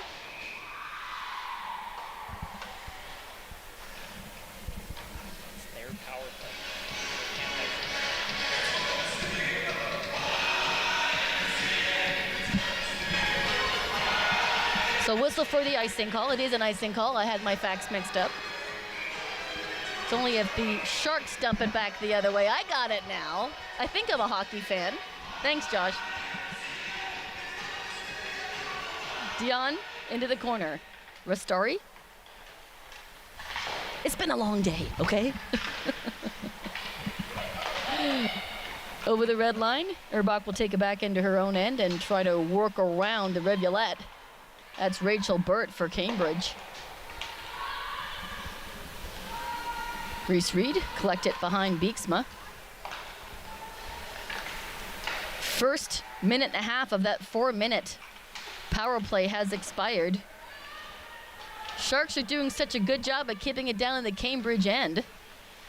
Good kill so far.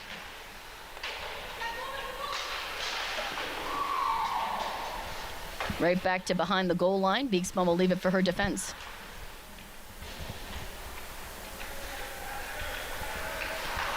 Reese Reed taking her time, being hampered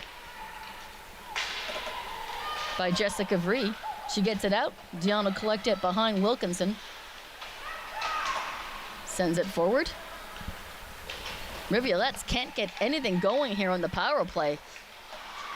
Pick off here by Aaliyah Sutton. She's got a short-handed opportunity. Will she do it again? Yes, she will. 2 goals in this game for Aaliyah Sutton. Both short-handed. I feel like I'm getting deja vu. That looked basically like the exact same goal that she scored in the second period. Here's another look. Gets the takeaway from the defender, beats them the other way, puts it over top of the goalie. Third shorthanded goal for the Sharks today. She just takes her time and picks her corner, eh? So easy going. Very deliberate. I've known Aaliyah Sutton. My daughter played with her all the way back in Novice A. And you just knew that she was going to rise up and be a force to be reckoned with all the way at the junior level. And of course, that means a lot today in the Ice Pink event. Out in front for the Rivulettes, they'll take their time and fire it in. Hits a body. Goal lead now is 3 goals. Still a minute left on the power play for Cambridge.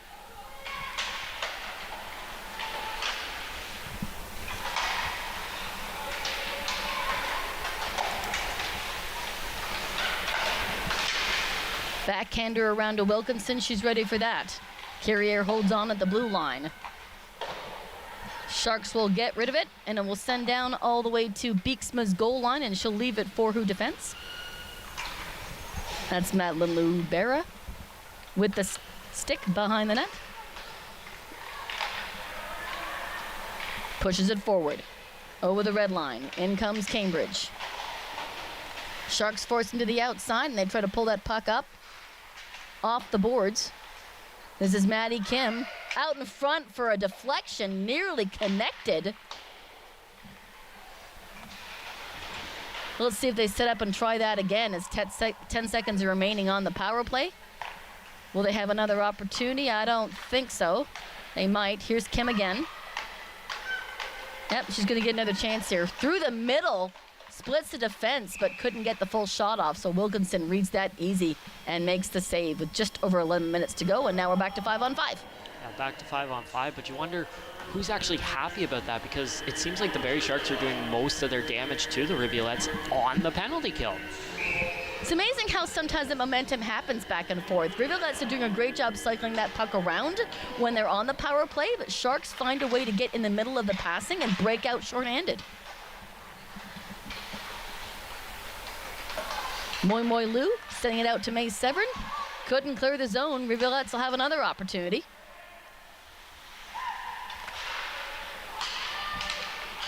Sharks will poke it free, and they'll have to chase for it back in the Rivulette end. Kim sends it on the far side for Broderick. Couldn't get over the blue line. A couple of bodies fall on that blue line. It does escape, though, so the Sharks will have to tag and get onside, and they do. Re-enter the zone. Here's Sutton with another opportunity. She'll wait and do a backhand. looking for the hat trick, nearly had it too.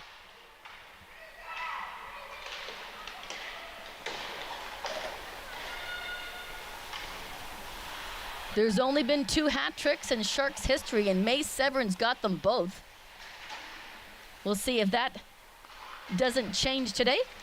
Here's Olivia Urbach. She'll have an opportunity. She'll wait and she'll fire backhanded, and Beeksma with the save. Urbach back on it. Now sends it to Pearson.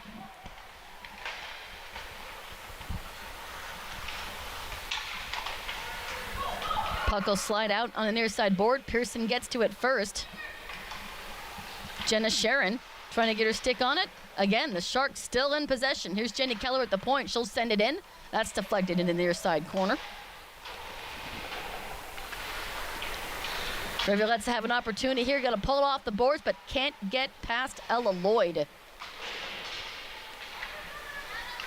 Lloyd in the corner, out in front for Pearson. Pearson connects with that pass. Backhands it to Jugnaught at the point. Jugnaught will weave around everybody and make a shot in on net on the short side. Beeksma's got it in the glove, and what action we've got here in the third, Josh. A couple amazing chances there for the Sharks. First, it's Aaliyah Sutton with an opportunity to get the hat trick here. And once again, getting another breakaway, sneaking through the defense. She goes backhand this time, stop, and then it's Olivia Urbach who sneaks past the D. Still looking for her first goal of the year as she goes backhand, but missed wide. And the way she's been playing recently, I think her first goal is coming soon. We'll see how long that takes for Urbach to get her first goal tally of the season. For now, play continues here in the third period. Just under 9 minutes to go.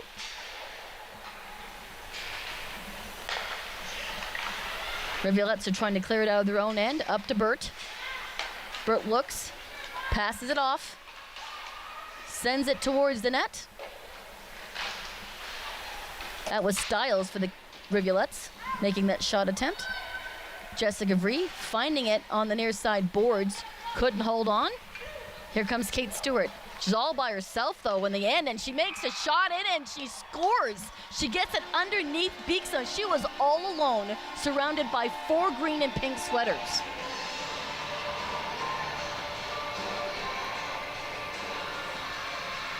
What an effort by Kate Stewart, notching her 4th goal of the season. Great job there by Stewart as we take another look here. And as you mentioned, there's 1 white sweater and 4 green and pink sweaters, but somehow Stewart able to find a way, gets through everyone, puts it home, and the Sharks, they're starting to run away with this one. Still over 8 minutes to go in this contest, and I've seen 4 goals scored that fast, so let's not count the Rivulettes out just yet. It's been a great contest back and forth. Here's another opportunity for the Sharks, a backhand for Scorgi, no goal.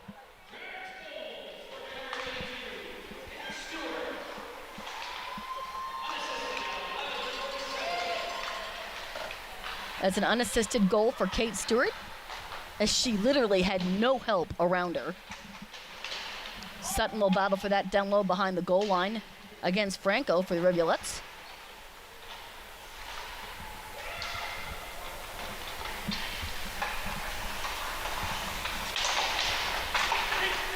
Rivulettes trying to poke it out in front for a scoring opportunity, but the Sharks had possession. Not long. Rivulettes put it right back towards the goal, just sails wide of Wilkinson's glove. Carrier pushing it down below the goal line. She'll go off on a line change. Nope, Carrier is still on the job. She did not hit the bench. Here comes Riley Scorgi. She'll dump it down and go off the bench, and Beeksman will put a glove on that. Well, Riley Scorgi, a goal earlier in this game, and she came very, very close to another one just a minute ago. As we take a look, great pass from Larmont. Scorgi, one-on-one with the D, able to beat her, backhand right off the post. Reese Reed has it after the draw, sends it over to her D partner. Rivulettes can't clear. Reed has it again behind Beeksma.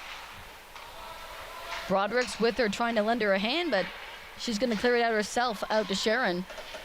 Sharon gets a piece of it and sends it down, but it's not quite enough for icing. So icing. Oh my God.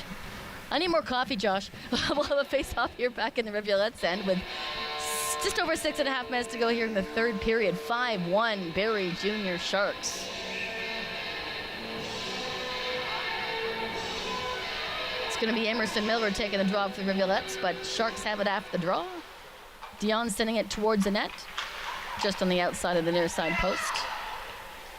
Pass out. Pearson holding on, loses an edge. Into the Rivulette end, and that's going to be a whistle. There's going to be a penalty on that call for a trip.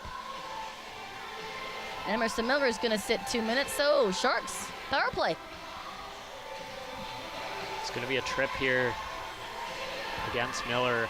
I believe it was on Shannon Pearson in the middle of the ice.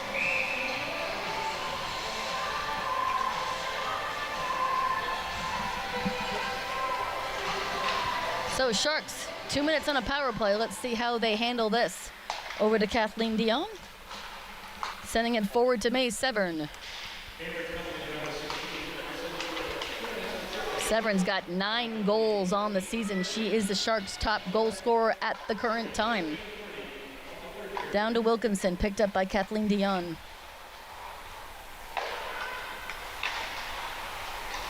This is Rachel Burt in the Sharks' end. She's got Kathleen Dion behind her. This is a Sharks power play. Rivulette's doing all they can shorthanded to hold on to that puck in the Sharks' end. Sharks will clear. Here's Moy Moy Lou.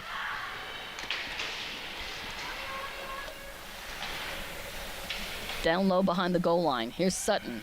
Sutton waits, passes it to Lou, puts it towards the net. Rebound available. Lou can't find it to get it over the crowd. Puck will escape and come down to Wilkinson.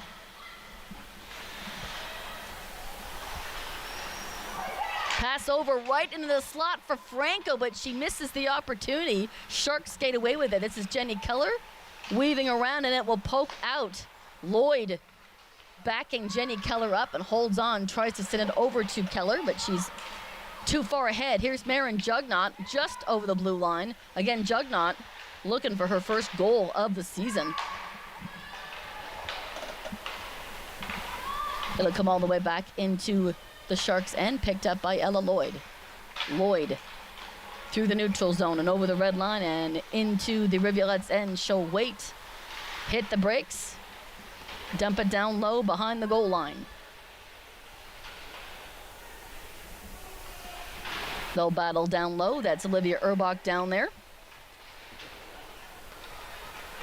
It'll come out to neutral. Again, collected by Marin Jugnot. She quickly hits the brakes to get around the Rivulette. Fans on the shot. Brings it in the Rivulette end, but loses the handle at the last second. We're back to 5-on-5 here. Up to Larmont.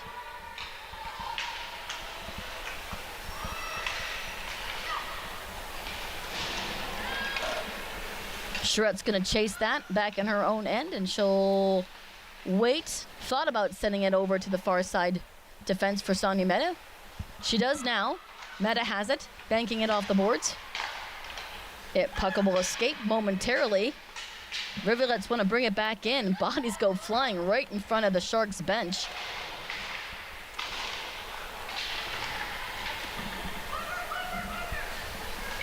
Story trying to pull it away from her rival. Still on the hunt. On the far side for Ava Strome. She'll center it. And the Rivulettes will get it out to the neutral zone for Rachel Burt. She's got Scorgi behind her. Scorgi now in possession of that puck.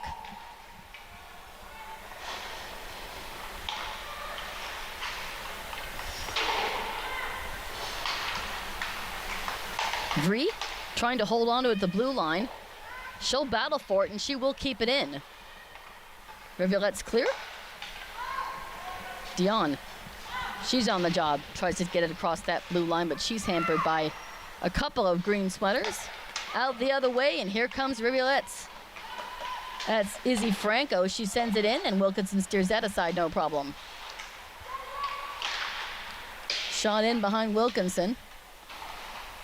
Kochi Migligo trying to get her stick in on the action and get it clear of the near side corner. It'll come out for Reese Reed. She sends it in. Blocker save for Wilkinson. Olivia Letty taking it back behind the goal, and she'll send it forward. It's intercepted by Kochi Migligo. Sharks now in possession. Soft pass up to Aaliyah Sutton. Can she split the defense and get around everybody? And she can for right now, but can't get the shot off as it rolls off the end of her stick. Out in the slot, but onto Rivulette's stick, and the Rivulettes will clear. Pass over to Jenna Sharon, but she can't hold on. This is Marin Jugnot again.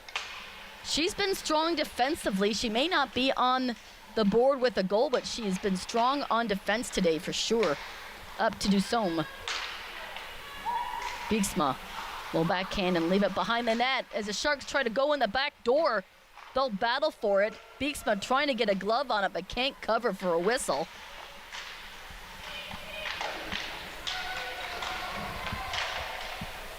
The Violettes trying to pull it out of their own end. Sharks holding on. That's Kate Stewart. Over to Micah Carswell.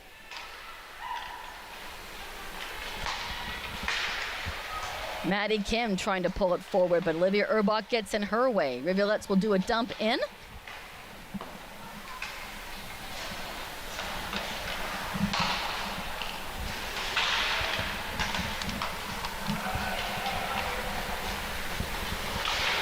Olivia Urbach has her stick lifted, but manages to get the puck to Sutton. Right in front for Jenny Keller. A rebound available, and the Sharks batted in for the 6th goal.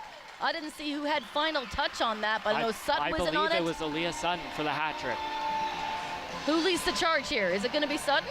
It is. I thought she had the assist, but maybe she batted in her own rebound. Let's have a look at the replay, and we'll know for sure. Does Aaliyah Sutton get a hat trick on the Ice Pink event?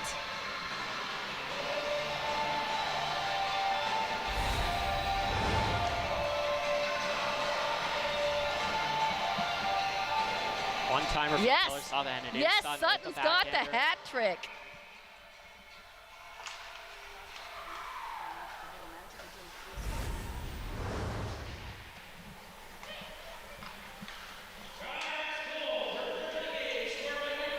So Aaliyah Sutton adding her name to history as the second Shark to get a hat trick, as May Severn has the other 2. It's a pretty big win for the Sharks. Looking at the standings, this win's going to move them from 7th all the way up to 5th in the standings, moving them a point up on 7th place. And for the Cambridge Rivulettes, another loss this weekend, 0-2 on the weekend. They've been outscored 9-1, and they've gone 0 for 17 on the power play. Rivulettes may have to go back to the drawing board and see if they can't change their ways going forward, but today it's all Barrie Sharks.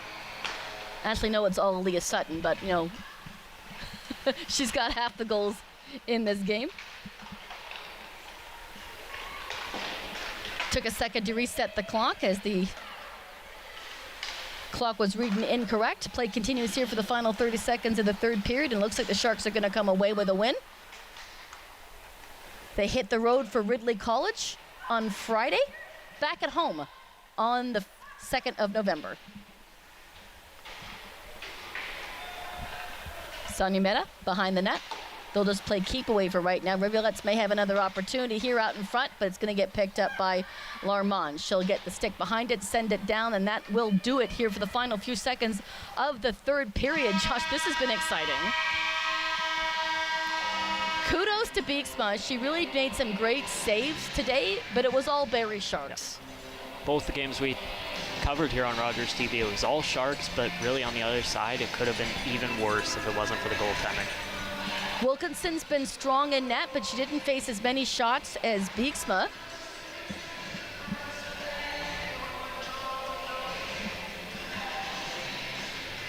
Everyone will congratulate each other here in the Barrie Sharks end, and we'll have a congratulatory handshake here at center ice as we get set to name the 3 stars. I don't know who they are. I have an inkling of who they are. I think Sutton's going to get one of them. I'd like to see Bieksma get another. Who would you call as the other star? That's tough. It's a tough one. There's been a lot of people in on this game, right? Yeah. I mean, could you even write a story better than Aaliyah Sutton getting a hat trick in this game? No, you can't script that. Once again, we'll show all the signs here that the Barrie Jr Sharks made up before the game, thinking of all their loved ones. A lot of them have Melissa Sutton. A lot of them have Olivia Urbach's mom, who is also a victim of breast cancer. I can't tell you what this event means to all the ladies, all the hockey moms, and anybody who has lost somebody due to breast cancer. 3 stars of the game, here we go.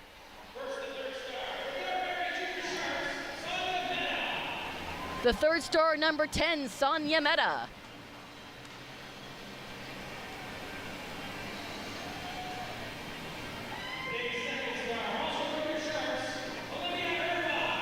Olivia Urbach, how fitting, is the 2nd star, and I'm going to guess the 1st star is Aaliyah. The captain of the Barrie Sharks, and whose mom inspired our first Ice Pink event 10 years ago, is Aaliyah Sutton. Congratulations to the Barrie Jr Sharks. Josh, it's been a fantastic day so far. We still have one more game to call over on the Facebook page, but this has been a lot of fun. I hope you've enjoyed yourself here doing the color commentary for the first time here on Rogers TV.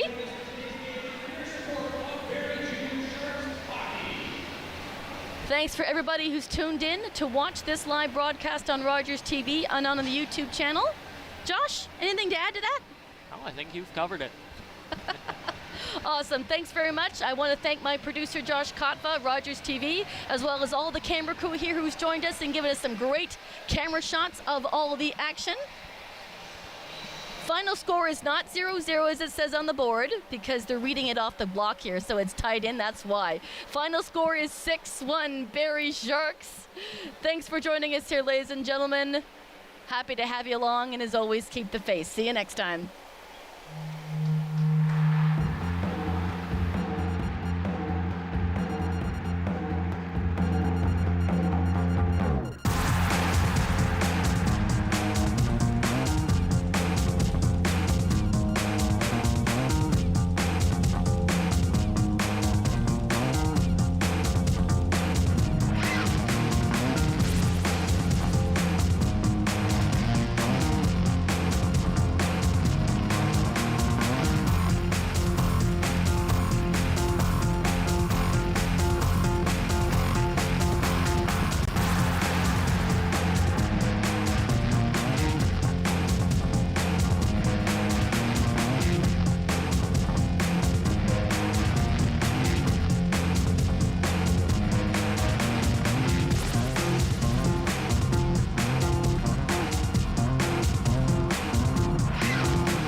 Just a little bit of that mauve color.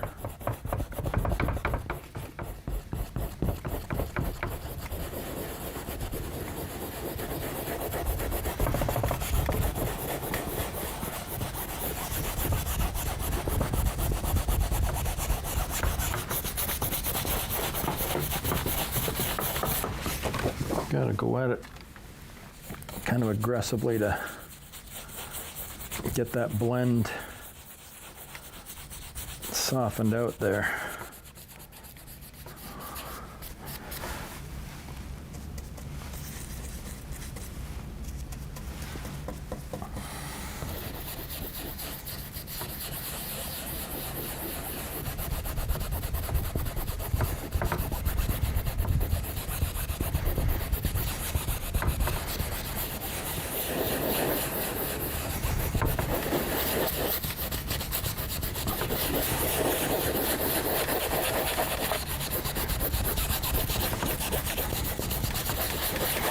Get some of this foggy color down to this corner.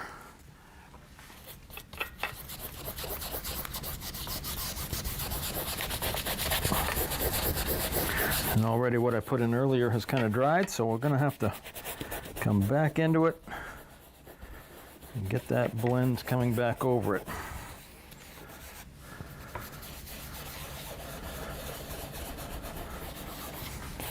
It'll all work out, you'll see. But I do have to keep working quickly with this technique so that I get that soft out of focus.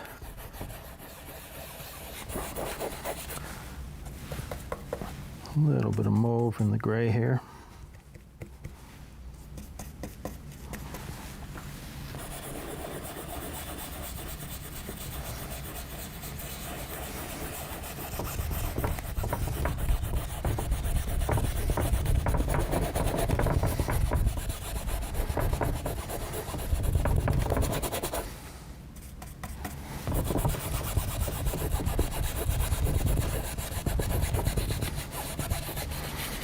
Brush strokes in all directions.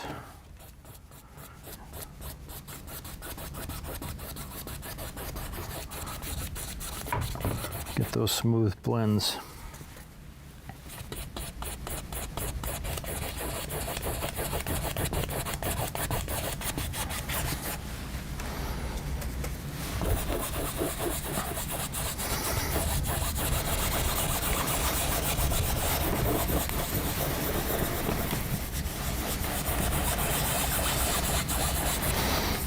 Okay, back into a green. Get this color off my brush and get something a little darker.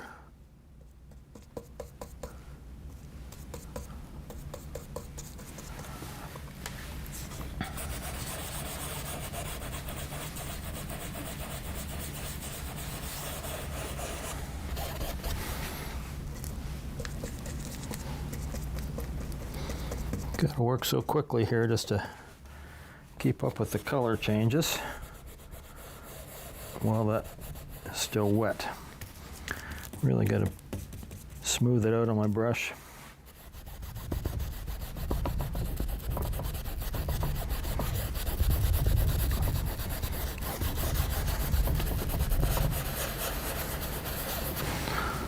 A little bit of wet paint, make it flow.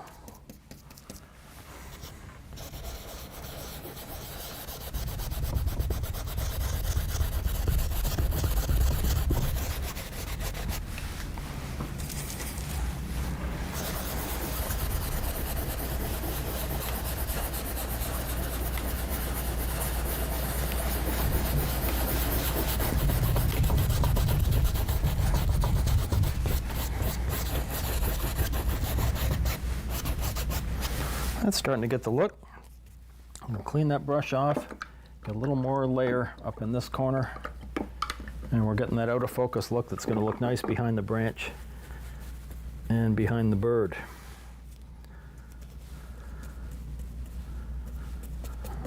Okay, I'm just going to load up another darker load of green brown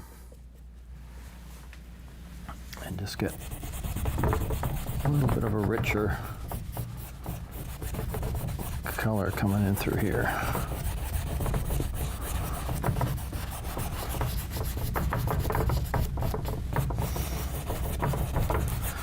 Being so rough, I have to sort of hold my canvas in place here because otherwise it's gonna come right off the easel.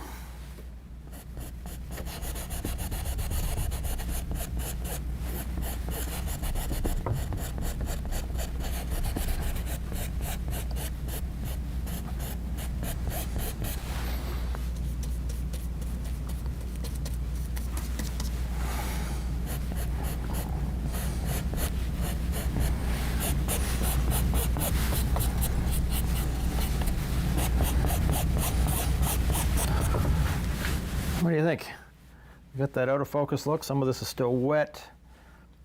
Got to dry there a little bit, but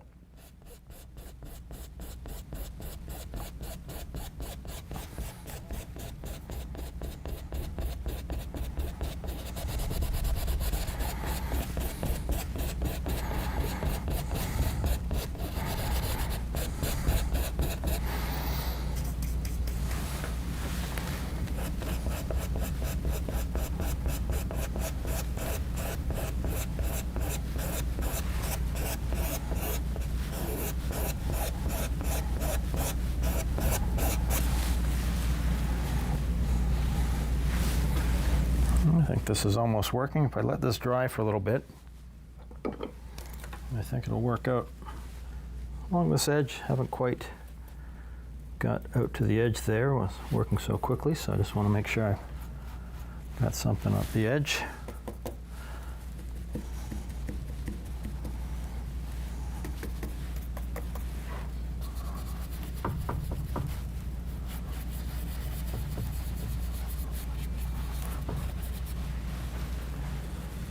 Okay, I'll let this dry. We can move on to the next step. Let's take a little commercial break. When we come back, I'll paint more of the Eastern Bluebird. Don't go away.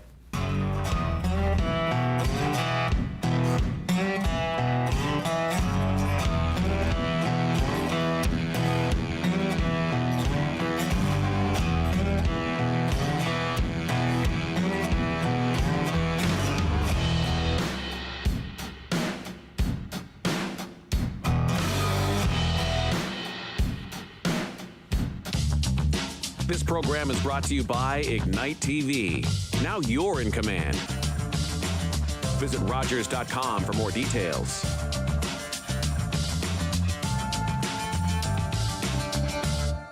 With Rogers TV, you can cheer on the home team from the comfort of your living room.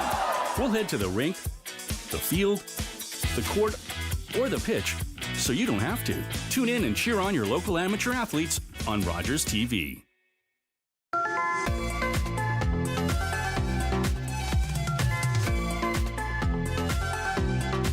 You're watching Rogers TV.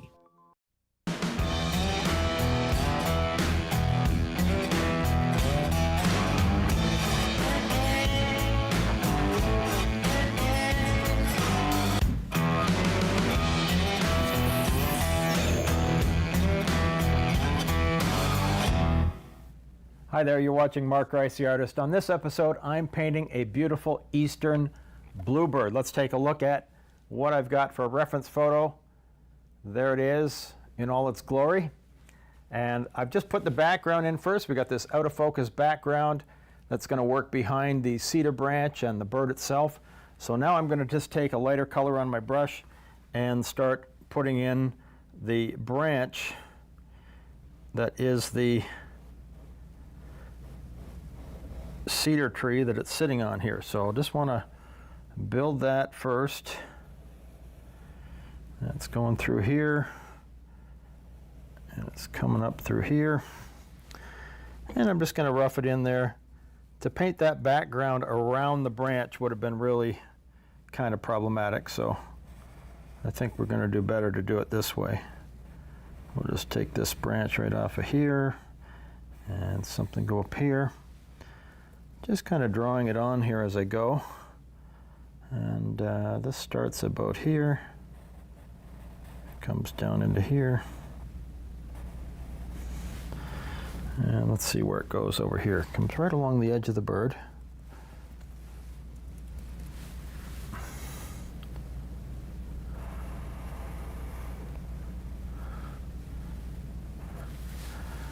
And works its way up.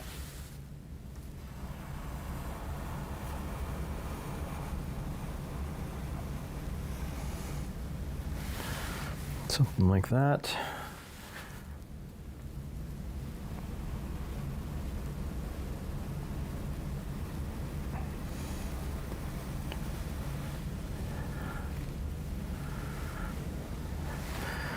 And then where does it go up above? Well, we got one piece that goes over here to there. And coming off his shoulder here, we got something coming in from here, like that. And we've got something down at the bottom.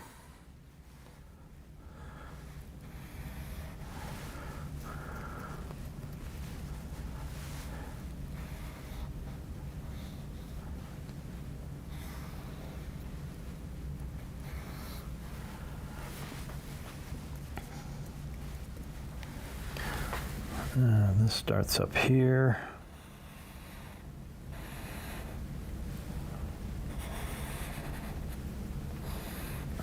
Just drawing it in, and then I can start detailing each of these little cedar branches.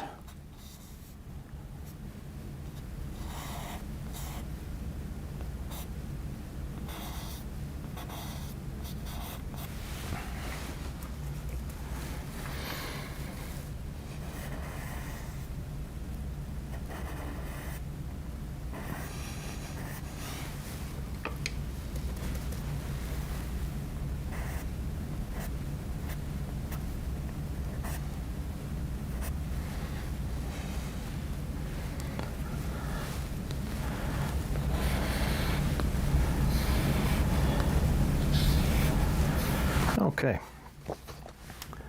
that gets me started.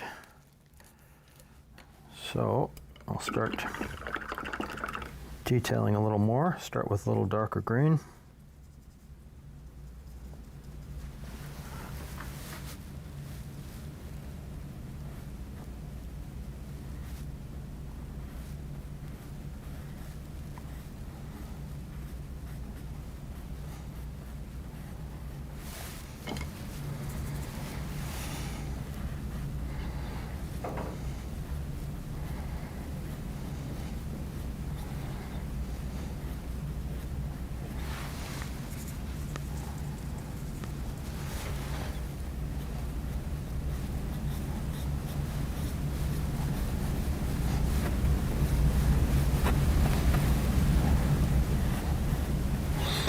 A little bit of that, a little bit lighter comes out here. We've got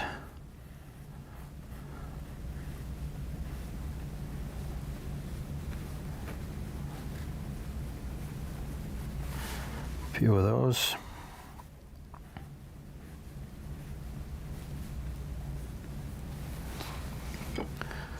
As it kind of stands up off the background here.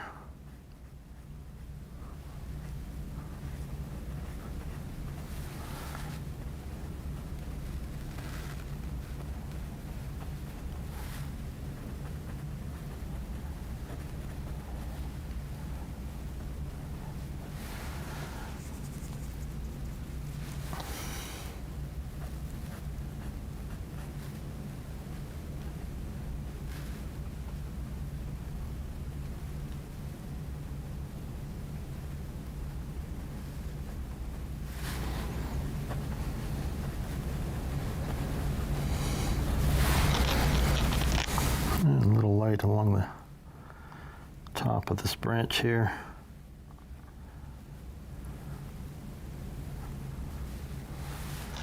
Just catching the light in a couple spots.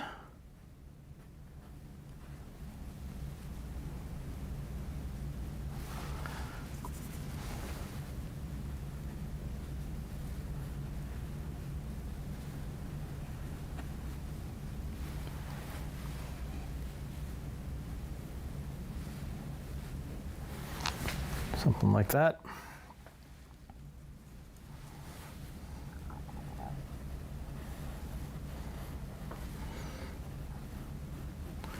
And the color kind of changes on this branch as it comes down here.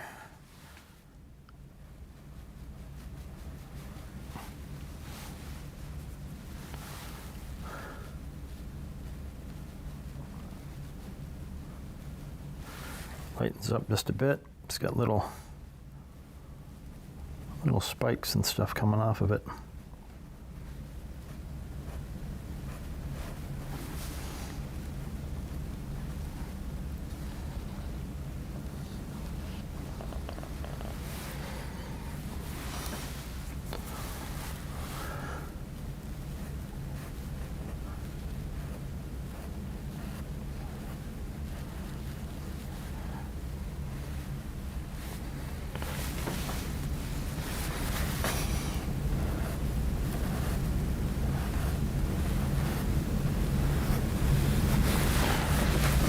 Kind of got that look to it.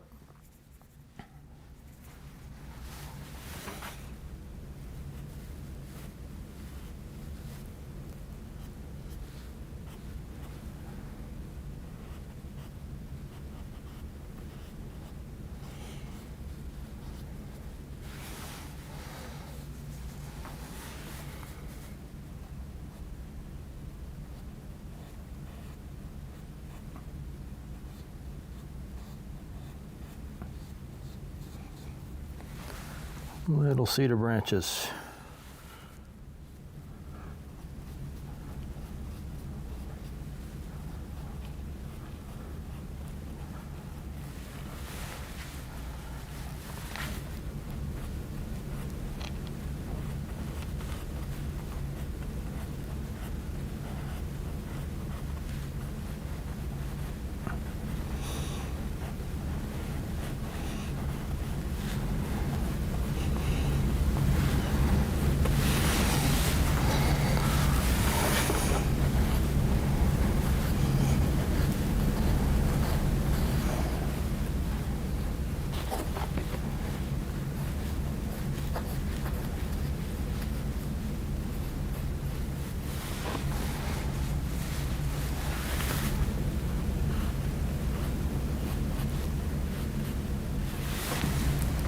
I guess this kind of looks like cedar branches. So what we can do with the time allowed at least.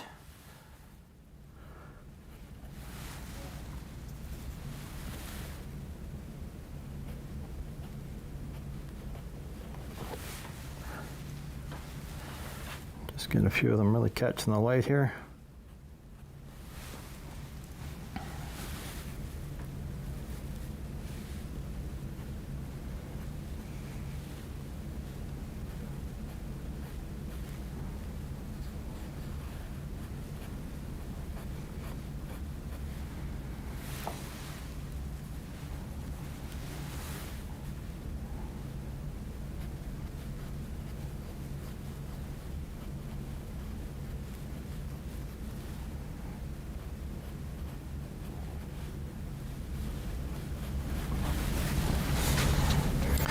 And we got lots going on down here.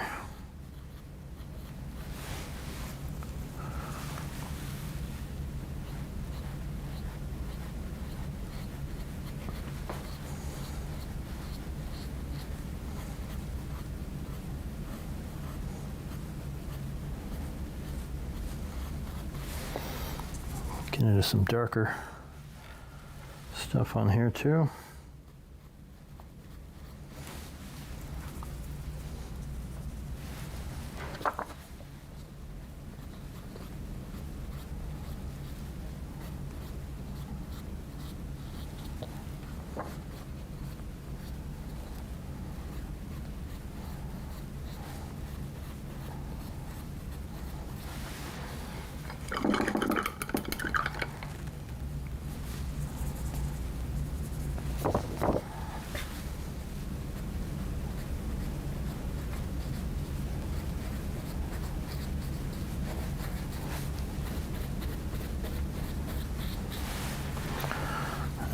And lighter layers on top.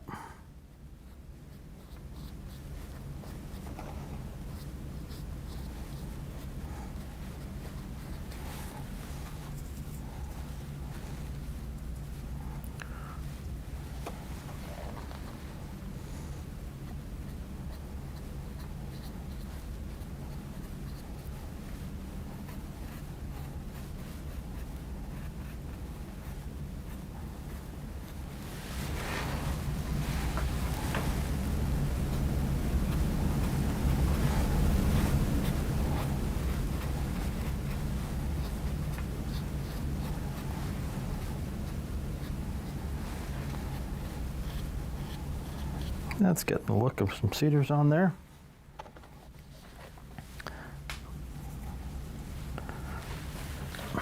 We can go back and add just a little bit more bulk to some of this.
A little bit more of an underline over here.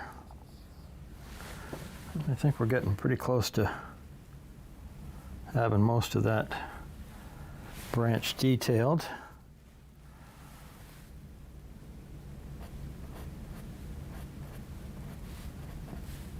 And then we'll take a little break and we can start building some layers on the beautiful eastern bluebird. Let's take a little break now, go to a commercial, and we come back. We'll keep painting this beautiful bird. Don't go away.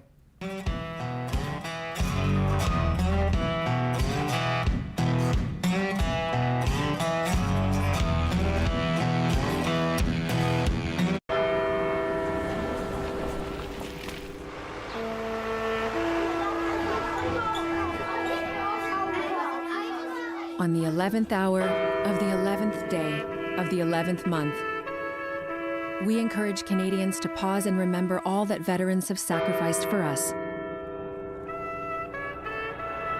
Lest we forget.